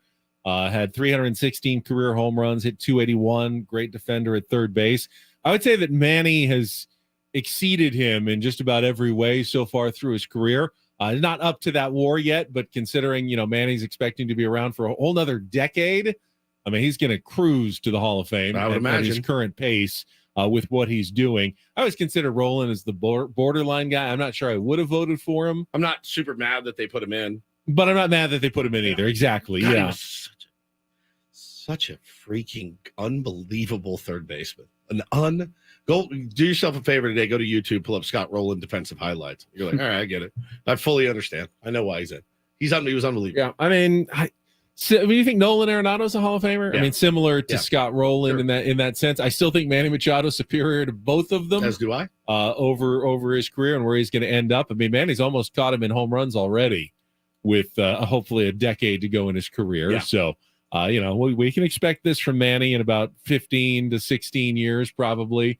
A long way off, but just another third baseman going into the Hall this weekend. No doubt, man. I always like the Hall of Fame speeches and stuff. I always get a kick out of it. And pretty cool. I mean, we've obviously seen some great ones over the years, but it's a big day, special day for those two guys. And there's one more. Those two players, and then was there one more person going in? Do you remember? Let's see. MLB Hall of Fame class of 2023. Those are the only two modern players going in. Let's see if there's anyone else who's. I mean, there's always a writer and a broadcaster. I don't know if that's who they count. Let's see. Carl Erskine, John Lowe, Pat Hughes will be honored with the Ford Frick Award. McGriff will be joined by Scott Rowland. Yeah, I think they're the. I mean, okay. Yeah, I think they're the players. Right up. And then they've got the Lifetime Achievement Award, Buck O'Neill Lifetime Achievement Award for Carl Erskine, Baseball Writers Award to John Lowe, and Pat Hughes gets the Broadcasting Award. Lionel Messi making his MLS debut today as well for Inter Miami. Is that the name of the team? Yeah. And from what I understand, they are not a great team, and I'm assuming that adding Lionel Messi will help you with that, make them better. But as we've seen here in San Diego, it doesn't always translate. No, there's been a lot of battling. Some people are saying Messi, hey, MLS is tougher. It's not going to be that easy. Other people are going, oh no, the MLS is a terrible league. Like, why are you even going there? Right. So, a lot of soccer going on around the world. Just busy sports weekend here in the middle of the summer. What global icon will come to FC San Diego in a couple of years and forget how to kick a ball? Exactly. Yeah, it's true. I mean, well, Alex Morgan's been great. She came to San Diego. Yeah, she has been fantastic. terrific. There's been a few. I mean, it is funny. Shohei Ohtani on this record-breaking season, he comes to San Diego and takes an 0 for 10. What is going on here? One for summer. Are we built on a burial ground? For everybody. Seriously. All right. Paulie's got some football news, though, for us here in the Rondell Report. And get things started here with our today's edition of the Rondell Report. Now tuned into the greatest. Welcome to the Rindle Report with Paul Rindle. Hi, Paul. All right. 2 stories from the world of sports that we haven't gotten to yet. We'll start off in Major League Baseball. And 1 story that you didn't know you needed. Are you laughing, biatch? It's the Rindle Report Hey, Paul, how you doing? Okay, how are you? on 97.3 The Fan. Are you ready to bless the mood? I need some help, please. That was good. Can I get a yeah? Oh, yeah. All right. Gentlemen, we will start off in the NFL. Talk about the Washington Commanders. The NFL approved, all the owners approved, a sale of the Commanders just over $6 billion, $6.05 billion. Dan Snyder is out of the NFL. Don't let the door hit you on the way out. You mean don't let your golden parachute fail to open as you plummet to the ground? I'm gonna test Woods here. I test hate me. it so much. I know it happens. Radio How all much the time. money, Woods, is $0.05 billion? So $6.05 billion. How much is $0.05 billion? $500 million. No. $5 million. $5 million. No. 50 million. 50 million. Thank you for all the possible wrong answers. Third time's the Before charm. $5. We're getting to the A right nickel. answer. What would It's not- $5 be? I mean, that- 6.00000000005. My point is 0.05 sounds like, well, what's the point of that? It's just like a little tiny throw in, a $6 billion. All right, we'll make it 6.05. That is $50 million they're talking about just on the 0.05 of the sale price of the Washington Commanders to the Josh Harris Group. He owns the New Jersey Devils of the NHL. Part of the group, Magic Johnson now owns an NFL team. Can't wait for those Gets tweets. to tweet about the Washington Commanders all Yes. season. I really enjoyed the way that the offense moved the football and the defense played good enough to win. Go Washington Commanders. should convert on 3rd down more if they want to win. That's so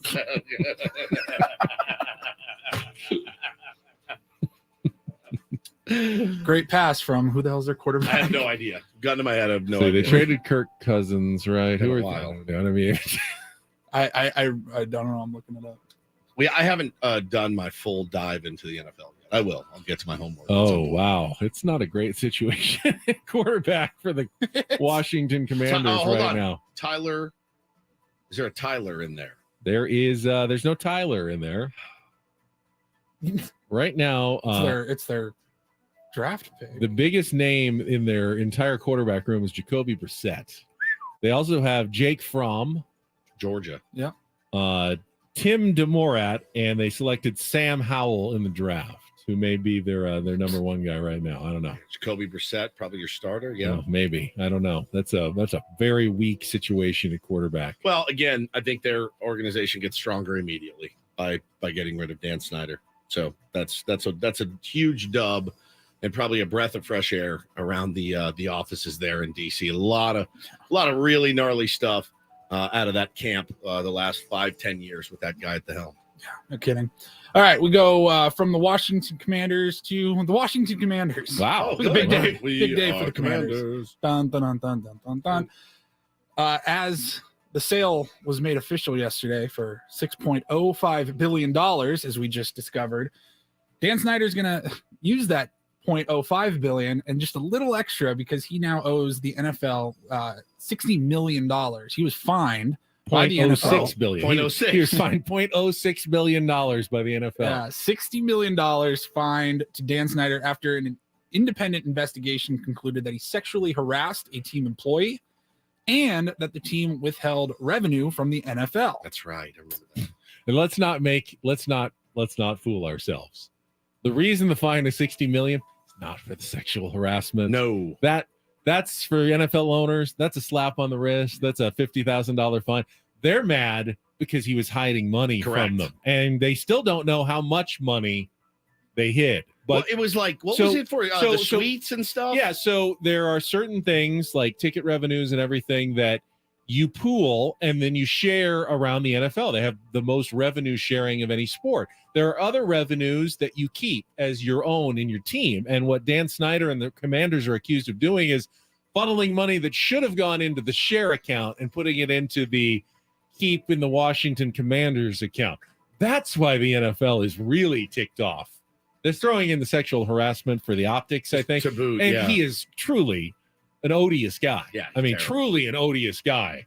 But you know the NFL, and that's what the message they're sending to the other owners. Don't try to hide money from us. We will get you, and we will make you pay. Yeah, it says in her findings, the attorney cited Dan Snyder's lack of cooperation. I bet. After 17 months after her investigation began, he did one 1-hour interview. Wow. And a lot of other people were not speaking. They kept their lips sealed, and NFL still found out what was going on, and that's what gets you a $60 million. So I'm sure he learned his lesson because he bought the team for $800 million, sold it for $6.05 billion, but because of the $60 million fine, he only makes Woods $5.14 billion on the deal. I will say this. That is punishment right there. Yeah, it absolutely, he should not be able to do that. That being said, do you know how much it's, even with $5 billion, you know how much it sucks for him, his ego, the blow to his ego to not be the owner of the Washington Commanders anymore? Like, that's what those guys live for. It's not the money. Oh, of they course. live for, that's the power. That's what they live look for. at Dean Spanos. Yeah. They could actually use the money from the sale. Half of his family members have been screaming at him to sell the team. They want we their need money. the money. We want our money. We can make $5 billion or something easily. But they don't want to sell. Why? It's too much of a blow. That's how they're defined. He's defined by being the owner of the Chargers. He doesn't want the billions. He wants to be the owner of the team. I basically just want to be left alone. So if I had an asset that could, and play golf. So if I had an asset that I could make $5 billion on, you can you can bet your bottom dollar I'm selling it today, and I will never look back. Never. I that's what I want. Paulie, put the Benonwood shoe up on eBay and see how much we can get for it. Yeah. $0.05. Yeah. That's a nickel. That is a nickel. All right, and finally, a little sportsy, but we didn't talk about this yesterday, Ben. Golf alert. Golf? What? Did you guys see what happened to Victor Hovland?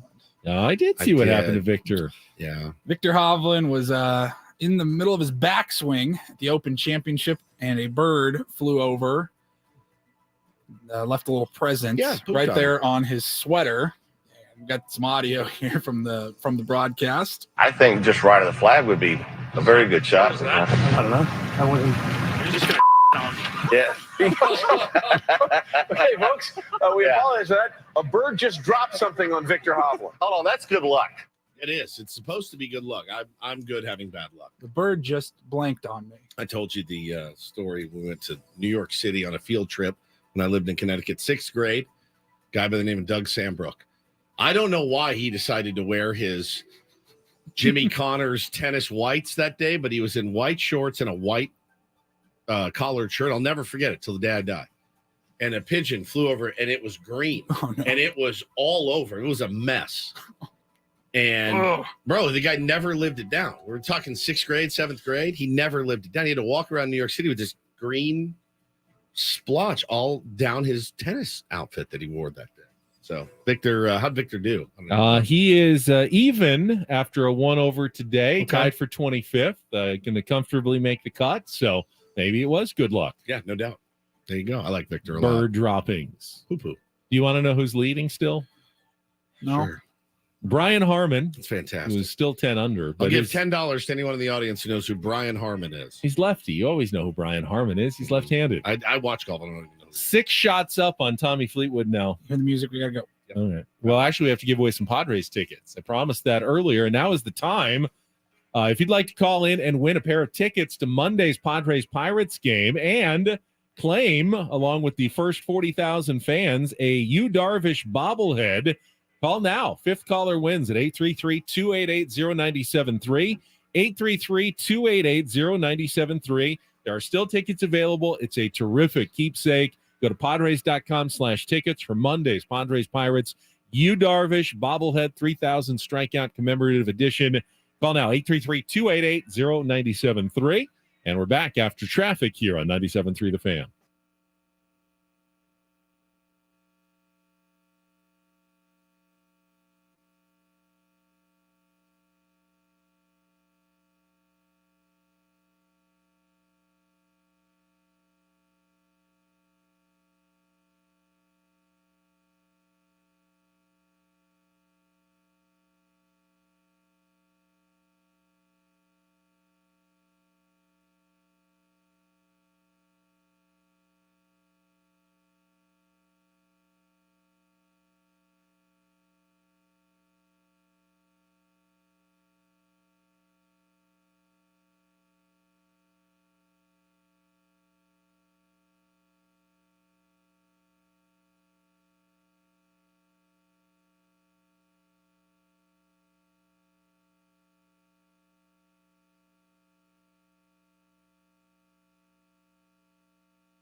You can always jump back to the moments you missed with the Odyssey app on 97.3 The Fan. A guest like Bob Melvin at 8 o'clock.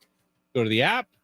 Just click on earlier today. Go to 8, interview Bob Melvin. Boom, you're right there. If you missed it, maybe we should replay it at 9:30. It's not a bad idea. It's not a bad. It's been a while. It's actually new audience. It's actually now. a really good idea. Thank you. Congratulations to was it Spencer? Yes, Spencer. Spencer won our Padres tickets. Thank you for calling in. Congratulations. Headed to the Padres game on Monday against the Pittsburgh Pirates. Tell you a couple of guys you won't see on Monday. Cannon Kemp, Blake Dickerson. They are among, though, the draft picks the Padres got signed this week. They have officially signed all of their draft picks. As Chris Camp told us they would. They did. I actually, last week on Friar. Actually, I went, okay. Yeah, okay.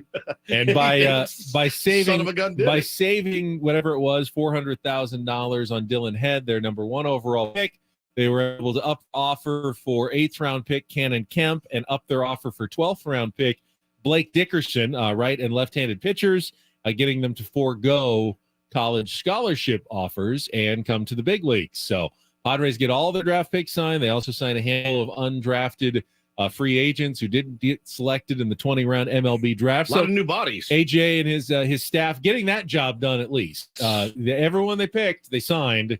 So you got some bodies coming into the organization, and they will head toward places like the Arizona Rookie League later this summer and fall ball that they play. There's no Paul Skeens coming that, could be an impact guy, next year or anything like that. But Padres do need to reload that system, and they are excited about some of the players they did sign. Got them all done this week. No, we'll look forward to that, Greg. You're not that patient when it comes to moves like that. Not really. I mean, these are guys that you're not even you can't even trade them yet. They're so raw and new. Yeah. You need a patience thing. need a Like, you year. know that it's going to be a while. You just don't really care right now. Yeah, it's this moment today. You're not saying, hey, we need Homer Bush Jr. next week. It's so different when there's Victor Wembanyama's in the draft and other sports and franchise quarterbacks. But in baseball, the best case scenario is probably at least a couple of years before someone can come up and have an impact on the big league level. So they had a move today in Major League Baseball. The Blue Jays have acquired Genesis Cabrera from the Cardinals. He was DFA'd by the Cardinals, and they sent back Sammy Hernandez. He's a minor league catcher. Genesis, hard-throwing left-hander, struggled to find the zone. I kind of was wondering, hoping, hey, get in there, get a little Niebla magic on him and see what he could do. He has the raw tools to be a devastating pitcher, but it just didn't click for him for whatever reason. I guess the Cardinal way. The right way. Wondered if the Padres might be interested in a bullpen arm like that. It's funny. The GM of the Cardinals, one guy's name that I can never say correctly. John Mozeliak. About a week ago, faced the reality that AJ Preller is dealing with right now. And he basically came out publicly and said, yeah, we're going to have to make some changes. And, they're looking to trade, and possibly, some of the veterans even on their roster could be up for grabs right now. Guess what the Cardinals did in response? They have reeled off 6 wins in a row right now and currently have the longest winning streak, tied with the Texas Rangers in all of baseball at the moment. Now, it's only gotten them to 44-53, 9 games under 500. But even that is just 2 games behind the Padres in the standings right now after 6 straight wins. When they essentially kind of announced they were waving the white flag on the season. And that's what has sparked their team to 6 wins in a row. Thank you very much for not doing it a little earlier, Cardinals fans are saying. That is nuts. It seems to happen like that a lot, too. So maybe AJ Preller could come on and wave the white flag. By the way, there's no reason to watch the standings or the scoreboard right now. Padres simply need wins. I told you about this. Just wins to get back in it. If you would notice that yesterday's loss, actually, every team in the NOS lost, the Phillies lost, the Marlins lost. It almost hurts more because you think, man, they could have gained ground on just about everybody with a win yesterday. Now, it's good that they didn't lose any more ground. They're still 6.5 games out of a playoff spot, which is not crazy. I mean, you see teams make up 6 games in the standings in 2 months. That happens quite often in baseball. But you don't like to miss opportunities like that to gain ground on wide swaths of the competition because Everybody else had a bad day or didn't play yesterday. So that was a missed opportunity by the Padres Very in more much ways than one. In a season of missed opportunities. The little things need to be done well this weekend. That's kind of what I'm looking at. Do the little things right. I know I'm pretty anti-bunt, but there's certain cases and times for it, certainly. And if you're a guy like Jake Cronenworth and you're not really helping the squad right now offensively very much. And I know he's comfortable in Detroit. That's his home state. Hopefully maybe that can get him going. At this point, he'll try anything. But yeah, he's got to get this thing going, man. He's got to get it turned around and just be average at this point. We got a lot of guys that really just need to be average at this point. So interested to see what they can do. Seth Lugo will get the start today. It's a 3:40 first pitch against the Detroit Tigers against someone named Reese Olson. I believe a right-hander that I don't know much about in the first game of the series. Got a 3.96 ERA. Don't know much about him either. Got a new righty, lefty? Righty, I believe. Got a new piece from Eno Saris on The Athletic. He has a list. It's his starting pitcher rankings right now for the final third of the season. And he starts by listing some of the pitchers whose four-seam fastball velocity is up the most since April, like guys who have added a tick of velocity. And on that list is Seth Lugo, who has added 1.3 miles per hour to his fastball, which is, considering he had the stint on the injured list as well, that's impressive. Number 5 on the list is Blake Snell, who has added 1.6 miles per hour, going from 94.5 to 96.1. And when you look at the rankings of starting pitching, you can clearly see this is not the problem. Seth Lugo is number 34 in all of baseball in Eno's rankings. That's solid. I mean, there are 30 teams, which means if every team had one top pitcher, he'd essentially be a number 2 starter, like a top number 2 starter in baseball. You go up and you find Yu Darvish at number 21. That makes him a middle of the pack number 1 starter in baseball. Blake Snell he has at number 18, making him a number 1 starter, and Joe Musgrove is at number 13, making him a number 1 starter. So essentially the Padres have 3 number 1s and a top number 2 right now in their starting rotation based on Eno Saris's updated rankings for the third part of the season. It's pretty fantastic. And it all kind of makes it hurt a little bit more because you don't feel like you get that every single year. Guys in the rotation doing their jobs as well as they have. And so many losses to show for it is really a bummer. And, Blake was victim of no run support for many, many starts. And yesterday was more of the same. He didn't have his sharpest stuff, but got you through there with 1 run given up after 5 innings and 7 walks. That was a minor miracle. But those rankings will underscore the fact that if you could get to the playoffs, that's a great spot to be. No doubt. Yeah, you'll have other teams that'll match up maybe with 1 or 2, but it's a rare team that'll be able to go 3 and 4. The Padres could have advantages in a best of 7, best of 5 series in the later games because of their deep pitching. Got to get there first. All the more reason that you have to get there because you do feel like you do have the arms at the top of the rotation to win series. All right, let's take a break. When we come back, if you missed it, Bob Melvin, manager of the Padres, a couple hours ago in our management report, some interesting stuff. I think one of our better conversations with the manager. We'll have that for you coming up next on San Diego's number 1 sports station, 97.3 The Fan.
Sour 97.3 The Fan is brought to you by Cars.com. Whether you're looking for the perfect summer road trip car or something you can zip around in, visit Cars.com today.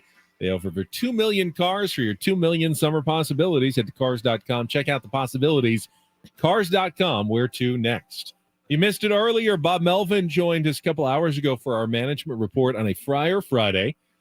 Update on the team, the loss yesterday in Toronto, and one of the unexpected challenges of late season road trips for the skipper of the San Diego Padres. That was a new one on me. It was for me as well. We'll get to that right after a check of traffic here on 97.3 The Fan. From the premier Kia of Carlsbad Traffic Center, part of the premier auto family, here's Kelly Tannick. Speed's getting back to normal westbound 8. They cleared that accident before Taylor Street, so just seeing a little residual slowing there. Looks like they've had to shut down the Richmond Street off-ramp northbound 163 for some sort of medical emergency. No further details on that, guys. If you normally take that ramp, you're going to wind up having to take maybe Robinson instead. Elsewhere around the county, things are looking pretty good. Coastline Ride looks good right now, but yeah, keep in mind, opening day for Del Mar races, so it's going to get busier as the day progresses. Gates open 11:30, first post 2 o'clock. And another friendly reminder that Comic-Con runs through Sunday. Guys, if you're driving around the Gaslamp or East Village area, please, there's going to be a lot of pedestrians. Be extra alert out there. I'm Kelly Danica with Bennerwood, San Diego's #1 sports station, 97.3 The Fan. Been too long since we've caught up with the skipper.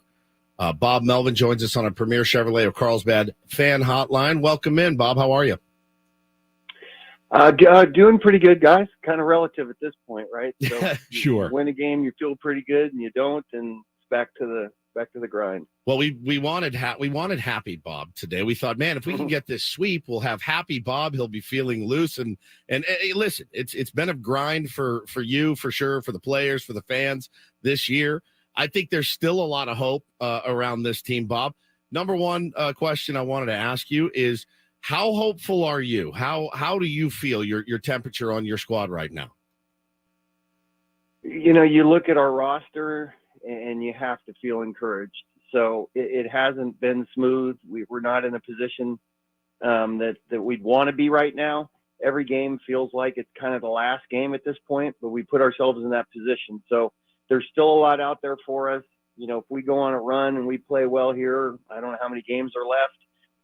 We still have an opportunity, and I think that's the way we're looking at it right now. But a little different in that every game you play, like you know, leaving that series against a good team in Toronto, you win 2 out of 3 at their place. You'd like to feel good about it, but it just feels like every game now is one that we kind of need to win. That's a good point. We were talking about it earlier. It's tough to fairly evaluate your team because, as you said, taking 2 of 3 on the road against a playoff contender from a tough division like the Blue Jays is an unquestionable win for a baseball team, yet always feels like it's just not quite enough for what you need right now to get back into it. I want to talk about yesterday's game a little bit, Bob. In particular, some of the struggles, especially your lefties have been having in the lineup. Chris Bassett, 6 shutout innings and had some chances with runners on third. And Jake obviously has been having a tough season. Matt Carpenter has just not been getting it going offensively. What are you seeing from those guys in particular? And is there anything at this point that you can do to start turning them around? Well, you keep working and you keep staying positive and, knowing these guys have been successful in the past. So you're right. Those were 2 big opportunities for us. We have runners in third and less than 2 out and have a chance to either take the lead or, tie it up at that particular time. You can put some pressure on yourself when you haven't been coming through in those situations. Maybe there's a little bit of that. But, you still have to have faith in these guys. Jake's going to be here for a long time. He's done some really good things. I think he's as accountable a guy as you could possibly have, and at times maybe puts a little bit too much pressure on himself.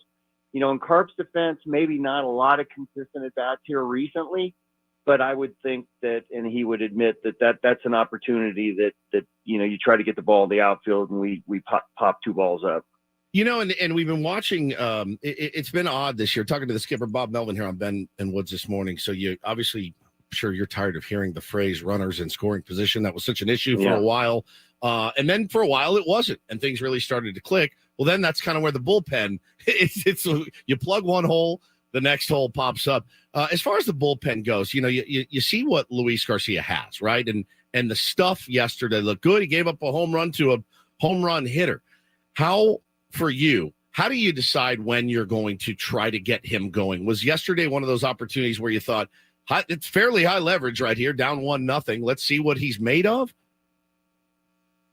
Well, look, you have to look at, where the both. We were trying to stay away from Nick Martinez yesterday. We really didn't want to have to use Suarez in a game that we were down. If we tie it, it's probably a different situation. He's in the game. Maybe we're looking at the 8th. So, the alternatives are what you're looking at. We're with Jacob. We're kind of getting there. We're seeing a lot more out of him. He's had some success. We're trying to spoon feed him and get him some opportunities to where we can evaluate him. Luis is a guy that was big for us last year. Obviously, it's been a struggle for him this year. Recently, he's had some good outings. He's had some bad outings, and he gave up another home run. So, it's probably a little different situation if we're in a tie or ahead, obviously, at that point. But, you have to factor in where you are in the game, what you have coming up the next day, too, and give some opportunities. Obviously, he gave up a home run there. Talking to Padres manager Bob Melvin here on Ben and Woods, and some comments this week from a couple of your starting pitchers about the trade deadline. Joe Musgrove saying, "Hey, we're gonna fight no matter what happens, whether guys get traded or not." Blake Snell mentioned that he doesn't want to go anywhere; he wants to stay and is hoping to ride it out here with the Padres. As the manager, how much attention do you have to pay to the emotions of the clubhouse at a time like this in the season, or is that something that you just allow players inside the clubhouse to handle? Well, you have to be aware of it, right? So I think everybody as a group understands where we are as a team and, where we are in the season. So it's up to us if guys want to be here and we want to keep moving forward with the roster that we have to win some games and be successful. So I think our job is to go out there and expect to win every day and do the best we can so everybody does stick around. I like our team here, whether we add or not. I still think we have enough here to accomplish where we want to go. So until something happens, that's the way we have to look at it and keep positive and, keep our nose to the grindstone and each and every day expect to win. Is it tough for you, talking about Melvin here on Ben and Woods this morning, is it tough for you when you got a guy like Ha-Seong Kim, and I know you said after the game, he played a ton, he's played a lot of games in a row, wanted to give him a day yesterday. Does there come a time, Bob, and is that a message that you deliver to your team is pretty much like you're going to have to give guys rest? People get that. Does there come a time where you're like, all right, I need everybody to realize we're running out of games. I need you. I need you on one leg. I need you with one arm.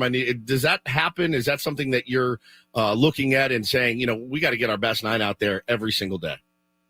Well, we have almost too much because of the position we put ourselves in, and we want to we need guys healthy. Ha-Seong was beat up before. I would say beat up, but he's had some calf things. He's had some cramps. He's had a lot. Philadelphia was a really tough series for him and playing 4 games in 3 days and the heat and everything. And, you have to understand that you have a 26-man roster and to be successful, you have to use everybody. And that means keeping guys fresh and keeping guys healthy. So I think we were at a point yesterday on the turf too, that he needed a day. Now we had to bring him in the game late in the game. I didn't really want to have to do that, but we were in a position to have to try to go after it. But these things are going to pop up, and Juan Soto is going to get a day off here at some point in time pretty soon too. He's been dealing with a finger thing every day, and you may maybe look at an off day for an opportunity to give him a day off maybe before an off day. But we played guys a ton, and we've had to because of the position we're in. Bob, based on what I think I heard you say yesterday, Michael Wacha throwing but not imminent return, which means you're still going to have to kind of figure out that 5th starting spot. I don't think there's been a starter name for Saturday. How are you kind of looking at that position right now, that 5th starter spot, and what are the options that you can do there? Because the other 4 guys have been pretty darn solid for you with quality starts after quality starts for the most part. Right. And, I think we were pretty good about trying to, give these guys an extra day throughout the course of the season. So now you're in a position where you have to use these guys on regular rest quite a bit. So, we're looking at internal options, and that's where the depth of the organization has to come into play. We haven't made a decision yet. I think we will at some point in time today. We obviously have to get somebody going here to be here to pitch tomorrow, but I can't give you anything on that one. But that's where organizational depth comes into play. Michael's probably not going to pitch in July. Based on his health history, I think we knew at some point in time he's going to need a little break over the course of the season. He's been fantastic for us, and obviously we miss him. But other guys have to step up, and other guys get an opportunity. So that's going to be the case tomorrow. All right, it's Bob Melvin joining Ben and Woods this morning. Again, thanks for your time, Bob. I asked AJ Preller this same question a couple of weeks ago when we had him on, and it's probably a tough one to answer. But I asked AJ, I mean, do you feel like you're fighting for your job right now? I wanted to ask you the same question. Do you feel like, man, this is every game is as important to me because, we all know how things can go in the fickle world of baseball. Yeah, you know what? I don't look at it that way. Like I'm fighting for my job every day, but in baseball, that's just the way it is regardless. So I don't make those decisions. The team is underachieved or we're in a position where we are right now. And, it hasn't gone as well as we like. First position that pops up is my position. So I absolutely understand that. And there have been some things that have, recently, like with the bullpen, you go back and you soul search and you got to realize, okay, did I do the right thing? And when it doesn't work out, it's just wrong. So you got to move on and understand that these things come up and these questions are going to come up. So it's probably a better question for somebody above me, but I think in the baseball world, it's just the way it is all the time, especially with a team like ours. Sounds like a really fun job, doesn't it? Just laying in bed, going over all the mistakes. That's a great observation. So it is, like you're talking about, you have to understand it's baseball, man. And we get to do this for a living. You have to have some perspective sometimes and know when things aren't going good, you're still really, really lucky to be in this game, and certainly as long as I have. How often do you wake up in a hotel room and look around and think, what city am I in right now? Well, it's not so much that. It's when you go downstairs and then you come up and you have no idea what your room is. So it's more that I always know what city I'm in. Once we get to the third city in the 3-city trip, the hotel room, no chance on the hotel room. I'm on the 7th floor, right? With my room number. 2415, the last city, or am I on floor 17 this week? Yep. Oh my goodness, I never thought about that. I never did either. Yep. I never did either. Not on the key card. They don't write it on there for security reasons. So got to have that walk down to the desk where you have to ask, it's embarrassing. What room am I in? All right. How many times a season does that happen, Bob? Yeah, right. Second half of the year, quite a bit. Amazing. No, actually, they do put the number on your packet. So you get an envelope, and inside there's a packet and I don't just stick the key in my pocket. I always have the packet. So where it's written. That little tiny folder they give you. Before we let right. Before we let you go, and I think I asked AJ this as well. When things are going bad, it can be the mood can feel wrong. The vibes are off, as the kids say. When they flash to the dugout, it does seem like everyone's getting along. Everybody's kind of pulling for each other. I do feel like I see it more now than maybe I did at the beginning of the season. I think everyone was feeling each other out. Could be just my view from where I sit, Bob. But, you're in there every day with these guys. How are these guys getting along? How are they taking this pretty tough season so far? Yeah, they are getting along. And in cases like this, there can be some finger pointing, and there is not here. So that's a good thing. And I think you internalize, you try to get, and we've had a ton of tough losses this year. Try to get over those, put them away a couple hours after the game, and know you have to come in the next day with a positive outlook and an expectation to win. And I think our guys are good at that. Well, Bob, good luck in Detroit this weekend. We'll be looking forward to seeing you back home next week for a homestand, and hopefully, keep playing well, and maybe one of those runs it will be forthcoming. So thank you for your time. You got it. That's what we expect. Yeah, Bob Melvin, manager of the San Diego Padres, right there with us on our Premier Chevrolet of Carlsbad fan hotline. Save money the right way with Premier Chevrolet of Carlsbad. Visit them today in the Carlsbad Auto Mall. Chevrolet, find new roads.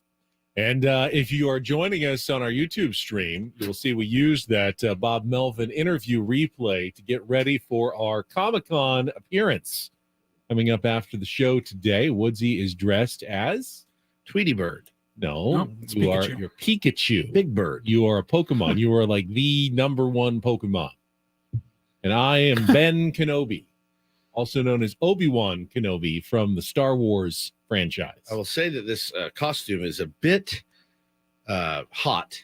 It's made of shouldn't be a problem today. Faux fur. Shouldn't be a problem. But it is also very cozy, and I'm wondering if I should go nude underneath because it's very soft. I want to thank Paul set me up with this cool Jedi robe that I have on. However, made out of a tablecloth. I have a red lightsaber, and everyone knows Obi-Wan would have a blue or green lightsaber as a Jedi. I'm not a Sith warrior or lord. I'm a Jedi Knight. So I have the wrong color lightsaber. I know someone's going to point that out when we're down at Comic-Con and that's try the dream, to embarrass actually. me. That's like, the dream. Why do you have a red lightsaber, Obi-Wan/Ben Kenobi? I still don't really know what we're doing down there at all. Boy, I was going to ask you, what are we doing down there, Woods? I mean, I guess we can interview some people, do some man on the street type stuff. I'd like to try something I've been thinking of for a while. It's loosely based on Adam Klug, the Reiterator. So I'd like to do the Reiterator bit down there with some willing participants. So if you see Big Bird and Ben Kenobi walking towards you, that's us. We'll give you a 97.3 The Fan t-shirt, maybe do a little interview with you. Pikachu is who you are. It's Big Bird. Pikachu. Tweety Bird. I'm we're gonna go down, look for the van, the big fan van. I have a tail between my legs. You do my have a tail is between my legs. I should show everybody It's like a van, but do a little spin what around. if we called it like the Ben the bus? Ben bus. The Ben bus. I have this. Well, the Ben Kenobi I can bus. do these That's bits. don't do that. That's inappropriate. Oh, okay. You don't want us to get banned from downtown San Diego, do you? Kind of. Kind of now. I see someone's Johnny saying flub me. I don't think we have time for the flubs No, this we week. only We'll have- bring them back next Friday. We only got a couple of seconds left here on the show. Now, Paul, you're not dressed up. Yeah, I'm the camera guy. Cameraman. But can't you be like a Comic-Con-y camera guy? Like sometimes the camera guy Not gets anymore. Yeah, dressed not up now. as well. All right. So you're just going to be there in your black t-shirt while we're all dressed up? I am roasting in this thing right now. Roasting. I'm sure you'll feel much better once we get outside. It's and true. The fog breaks down In and we got public. hot sun Yeah. out there as well. All right. Good week, everybody. Yeah, great week. It would have been nice if the Padres could have swept that series. We will be back Monday morning, break down the weekend in Detroit. And, of course, Padres will be back home to face the Pittsburgh Pirates. Yu Darvish bobblehead night on Monday as well. And we'll be ever closer within a week of the trade deadline. So it is getting down to the nitty-gritty here. For executive producer Paul Reindl and Stephen Woods, I'm Ben Higgins. Coach Braden coming up next on San Diego's #1 sports station, 97.3 The Fan. Have a great weekend, everybody.